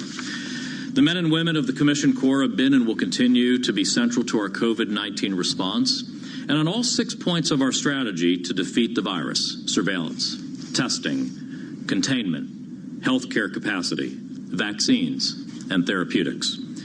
To every member of the Commission Corps who's gone into harm's way in this crisis, who's spent time away from home and loved ones, we are deeply grateful. I want to mention one particular step forward we took today to help Americans get back to work and back to school while protecting us from the virus.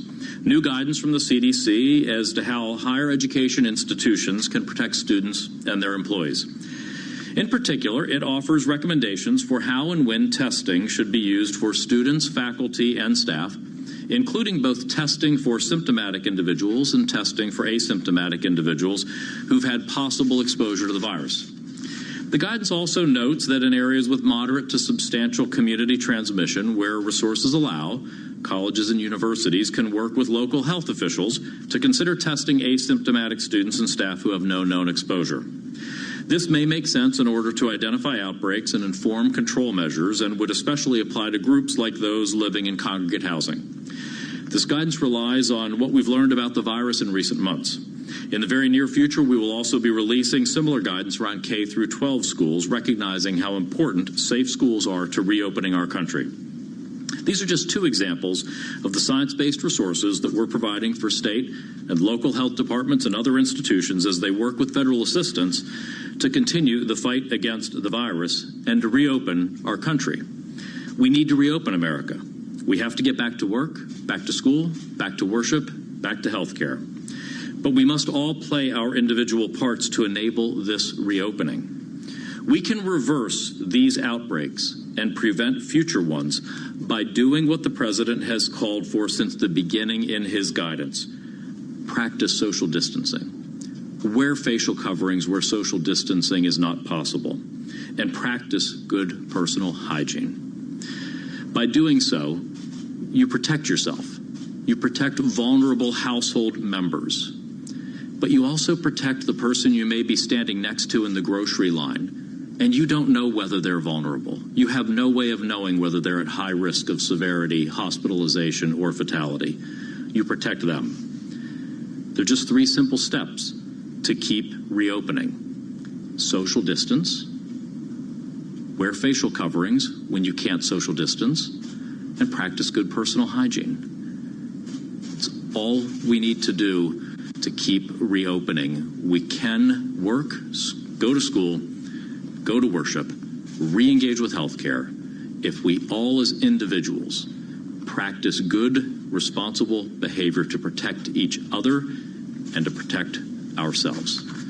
So thank you very much, Mr. Vice President.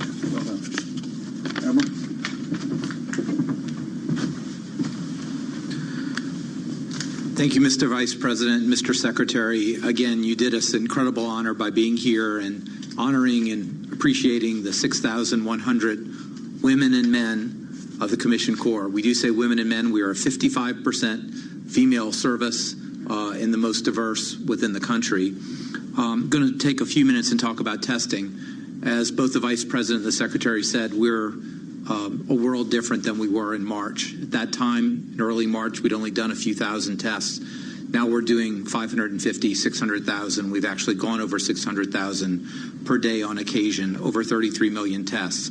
And I think all you know, there's some components to this. There's sort of the front end, somebody to take the swab or to supervise you doing that swab. Got to have the supplies there, you got to have the machines, and you got to have the laboratory tests. So on the front end, way back in March, this had to be done by a practitioner with a very deep nasopharyngeal swab in full PPE. We could not get to where we are today from there without a lot of science and a lot of collaboration from the FDA. Because we're able to validate nasal self-swabbing, those 41 sites turned into, which you saw today in the press, over 600 retail pharmacy sites that have now been extended for several months, continuing from their first June 30th. Hey, I'm started. Want to play stop for British pound higher. So hopefully I will sell it today. So the stop on profit will go to 1.2391.7. Okay. So if not, we will see. I don't want to keep it overnight. we'll see how it's going to be. Okay. From the FDA to take it the next step further, and that's home self-swabbing. There are some authorizations that are home self-swabbing and some that are video assisted. So we could eliminate a lot of the whole front end problem where we are. As I said many times, we're in scaling testing on a routine basis. And I've told you that assuming no technological innovations, we will easily be at 40 to 50 million tests available by September. That's a very conservative estimate. Very conservative estimate, because the industry tells us we'll be at a much higher place. But what are some of the innovations we're seeing right now being implemented, again, under the guidance of the FDA, validated, high quality, and that's pooling. You've heard something about pooling. Pooling is very helpful because it could combine more than one sample in a single laboratory assay. So imagine this situation where I wanted to know if all of you were potentially negative. And I thought you were probably negative because you don't have a history, you're not febrile, you haven't been in contact with anyone. So you could collect your own swabs, you can put them in tubes, and we can take all of those tubes, or at least 10 of them, and put them into a single tube and do that assay. If that one single assay is negative, then you're all negative if you do it appropriately. So you can leverage 2 times, 5 times, possibly even up to 10 times or even more. This is being done now in many universities and many commercial laboratories, and we are absolutely working with everyone in the community to do this. It's not right all the time, but it's right a lot of the time. So of those 18, 20 million tests per month that we'll probably be doing in July, or out of those 35 to 50, 60 million tests we're doing in September, you can do the math and multiply at least a portion of those by 2, 3, or even 5. So that's where pooling is going to get us. The final thing I would like to say is the RADx program, that's the diagnostics program at NIH, as well as the Biomedical Advanced Research Development Authority, are really making great inroads to innovation. This was funded to sort of get us to the next step, to provide more rapid tests, higher quantities of tests, completely different kinds of tests. Now, again, we're not assuming any breakthrough innovations, but there's going to be some. And I'm very excited about that. The NIH director, Francis Collins, the BARDA director, Dr. Gary Dispro, and I work literally on a daily basis to make sure that the innovations that come on will be translated immediately to our public health system. So I'll be happy to take your questions later on today. Thank you. Great. Well, thank you, Admiral Gerard. Thank you for your great efforts. I know I speak for people all across this country when I express how proud we are with the extraordinary progress. And the way we've scaled testing across America is historic.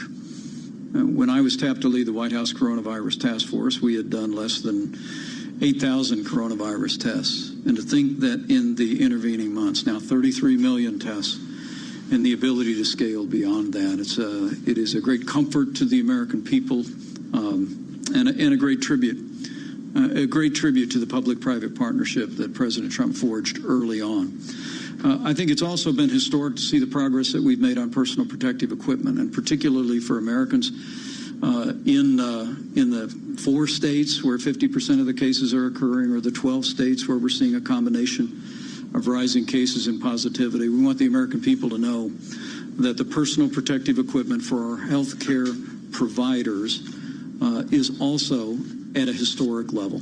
And I've asked Admiral John Polovchek to come and to articulate where we stand today with the hospitals and healthcare facilities in the impacted areas, and our ongoing effort to ensure that the extraordinary doctors and nurses and healthcare workers that are at this very hour ministering to Americans struggling with the coronavirus have the masks, the gowns, the gloves, the ventilators, and all the personal protective equipment they need to render that care. But Admiral Polovchek.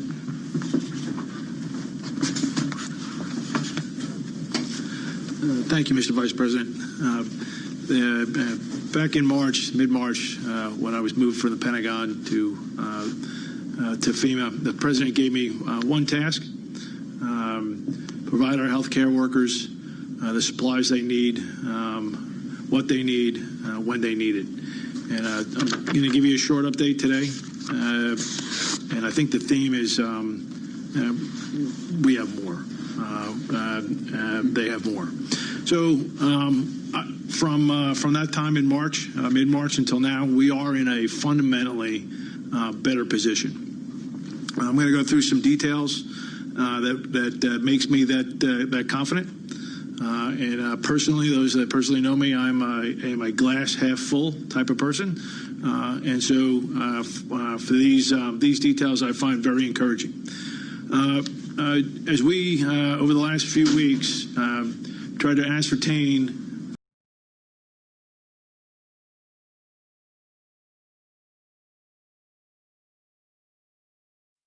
Well, I'm placing order to stop for British pound even higher.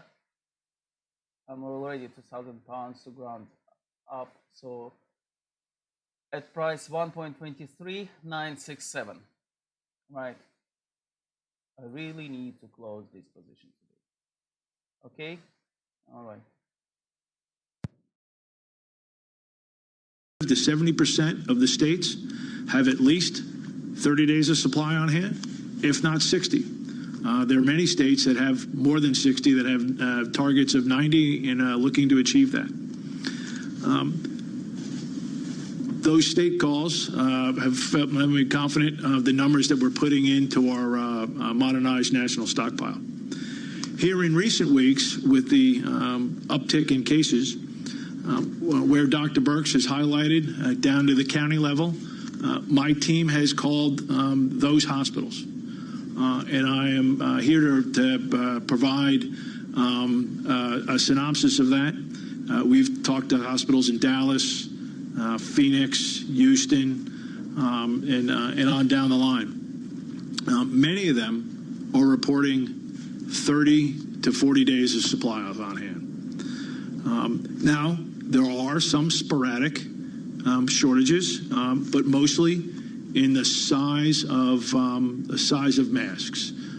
Could I have more small masks?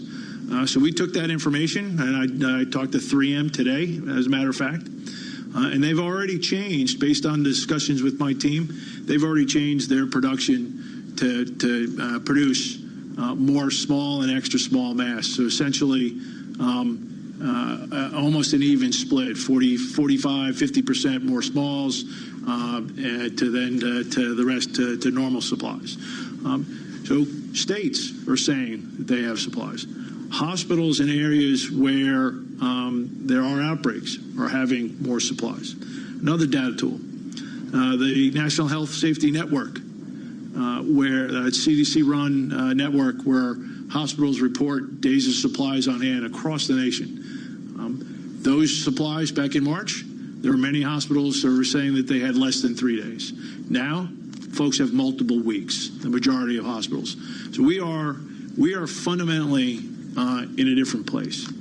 One of the things we did was we assembled all of the business system data for the medical supply chain, for the commercial medical supply chain. I have that resident at FEMA, and I can see the demand from hospitals and the supply to them. And those numbers are coming together, where supply is getting much closer to demand. All at the same time that states are stockpiling, municipalities are stockpiling, hospitals are stockpiling, and the federal government, with the Health and Human Services Strategic National Stockpile, is being replenished. So let me shift topics to the nursing home project just real quick. We're on our second round of the nursing home project. Those give a little bit more than a week's worth of supply. Each round has almost 2 million sets of eye protection, 14 million masks, 63 million gowns, the gloves, and 13 million gowns to get to the 15,000 plus nursing homes. We're 60% through the second round, and 45% have been delivered. And finally, let me just touch on ventilators.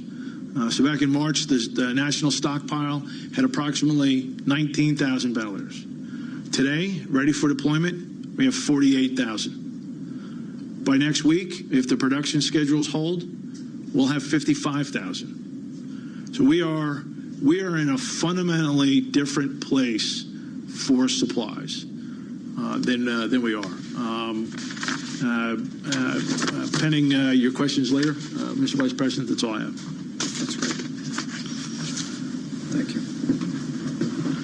And one other area where we've made great strides, and we hope and pray to make good strides in the months ahead, has been in the area of therapeutics and in the headlong pursuit of vaccines. When we see the extraordinary decline in fatalities over the last 2 months, it is a tribute first to our healthcare workers, to all that they've done, but it's also a tribute to the availability of what are known as therapeutics, medicines like remdesivir, the new steroid treatment that you all have heard about, the availability of plasma treatments, and I wanted Dr. Steve Hahn of the FDA to update us on the medicines as well as where we stand on vaccines. Dr. Hahn.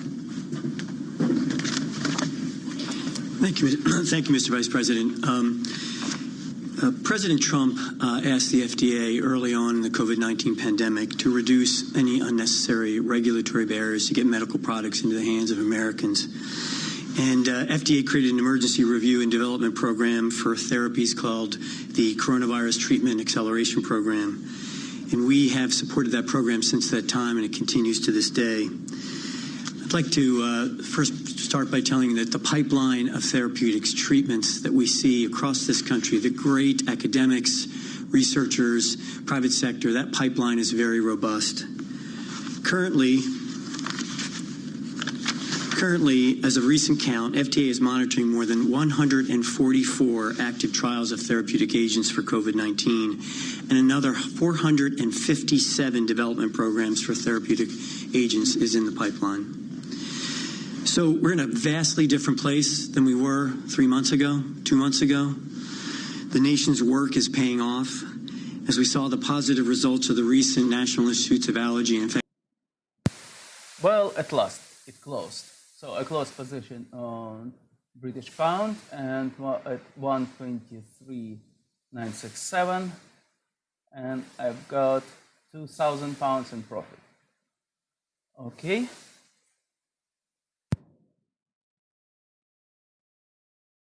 Mortality in severely ill patients. Those two therapies alone will have a significant impact on the natural history and the course of this disease and provides great hope for those who get sick with this and are hospitalized. But our work isn't done. More is in the pipeline. As I mentioned, over 25,000 patients in the United States have been treated on our expanded access convalescent plasma program. Now, just as a reminder, that's where we take antibodies, the antibodies that are naturally developed by someone who has gotten the COVID-19 virus and then has recovered. And then we administer that to someone who's sick with COVID-19. This has worked in other diseases in the past. We have some preliminary safety data in over 20,000 patients. It shows that this therapy is safe, and we're currently evaluating the efficacy of this, the effectiveness of this program. We had great hope for that. Now, that information will tell us a lot about if a person develops antibodies, how protective are those antibodies, what level do you need, and it also gives us information for the next set of therapeutics that are coming down the pike. Already in clinical trials, we have a number of agents called monoclonal antibodies, which are synthetic forms of antibodies, so genetically engineered antibodies that can then be given. Again, these have been used in other infectious diseases, and we have hope that they would also work in these diseases, in COVID-19. And we expect the readout of those trials over the next several months, possibly late summer and early fall. So I just want to switch gears to talk about vaccines. Under the leadership of Secretary Azar and Operation Warp Speed, we have seen the sponsorship of a number of different vaccines. But we know that vaccines are being developed around the world, and FDA has received applications from a double-digit number of sponsors regarding vaccines. 4 vaccines have been approved for moving into clinical trials, that is authorized to go into clinical trials so we can get the data on those vaccines, and another 6 are in the pipeline for for us to review. We've seen recent reports of interesting and I think positive data regarding the immunogenicity, that is how well these vaccines stimulate an immune response in people, and also regarding their safety. More work needs to be done, but I think we've seen some positive results to date, and obviously we need to make sure that those studies mature so that we can have the data we need. Now, FDA recognizes the need and urgent need to develop a safe and effective vaccine for COVID-19, and we've been working collaboratively with all industry and all of our partners in academia as well as in government on that. Today, we took additional action to facilitate the timely development of safe and effective vaccines to prevent COVID-19 by providing new guidance with recommendations for those developing COVID-19 vaccines. And the goal of this guidance is to assist in the clinical development and ultimately, hopefully, the licensure of a vaccine for the prevention of COVID-19. Now, it's very important to have this guidance because it provides regulatory transparency and clarity to the developers. What is FDA expecting to see in terms of data and science in the context of clinical trials so that we can make the absolute best decision for the American people? Now, while the FDA is committed to expediting this work, we will not cut corners in order to approve a vaccine, and we will make clear through this guidance what data are needed to meet our regulatory standards. I remain cautiously optimistic about our timeline with respect to vaccines. We will see what the data show. But clearly, from a therapeutics point of view, there are more tools in the toolbox for the great providers of this country to treat patients with COVID-19. And then finally, I'd like to add to what the Vice President said, and that is mask wearing, social distancing, hand hygiene, and other forms of hygiene. This is how we're going to keep America open again. I've heard from colleagues around the country, my former colleagues in cancer care, from friends and families. Nobody wants to shut down again. Our way of keeping open is with these public health measures. Thank you very much. Thank you, Dr. Hahn. And as you... Well, this is it, ladies and gentlemen. For today, nice profit, £2,400. I hope you enjoy the streaming. If you liked it, please subscribe or like the channel. And I'll see you all, as always, tomorrow at 8 o'clock UK time in the morning. Have a nice evening. Bye-bye. By the latest outbreak of the coronavirus. But as we said at the beginning, we're all in this together. And we all have a role to play. And so I wanted to ask the Surgeon General to bring a few remarks about how every American can play their part to slow the spread, to put into practice the kind of personal habits that will ensure not just that they protect their own health or the health of a family member or a friend, but most especially, as has been said already.